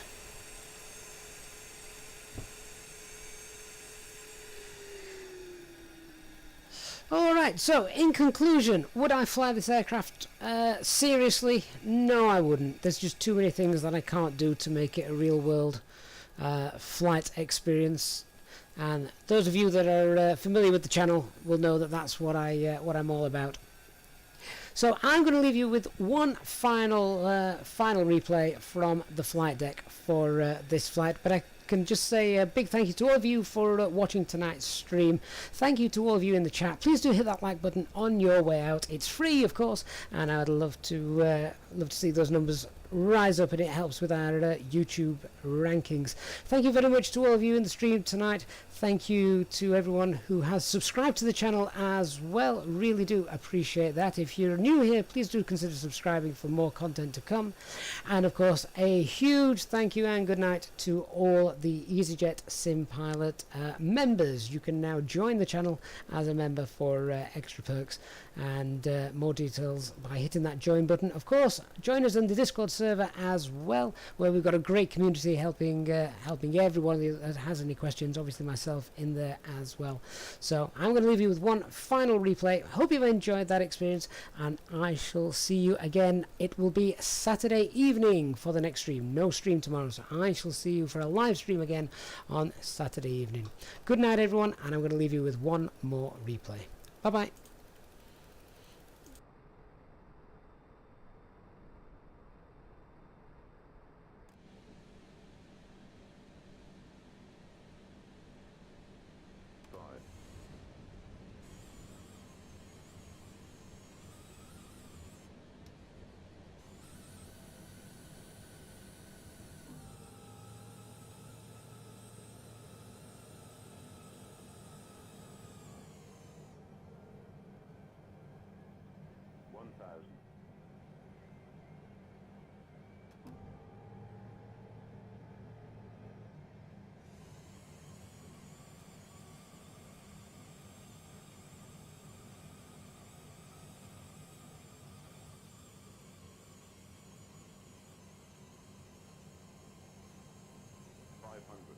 Five hundred.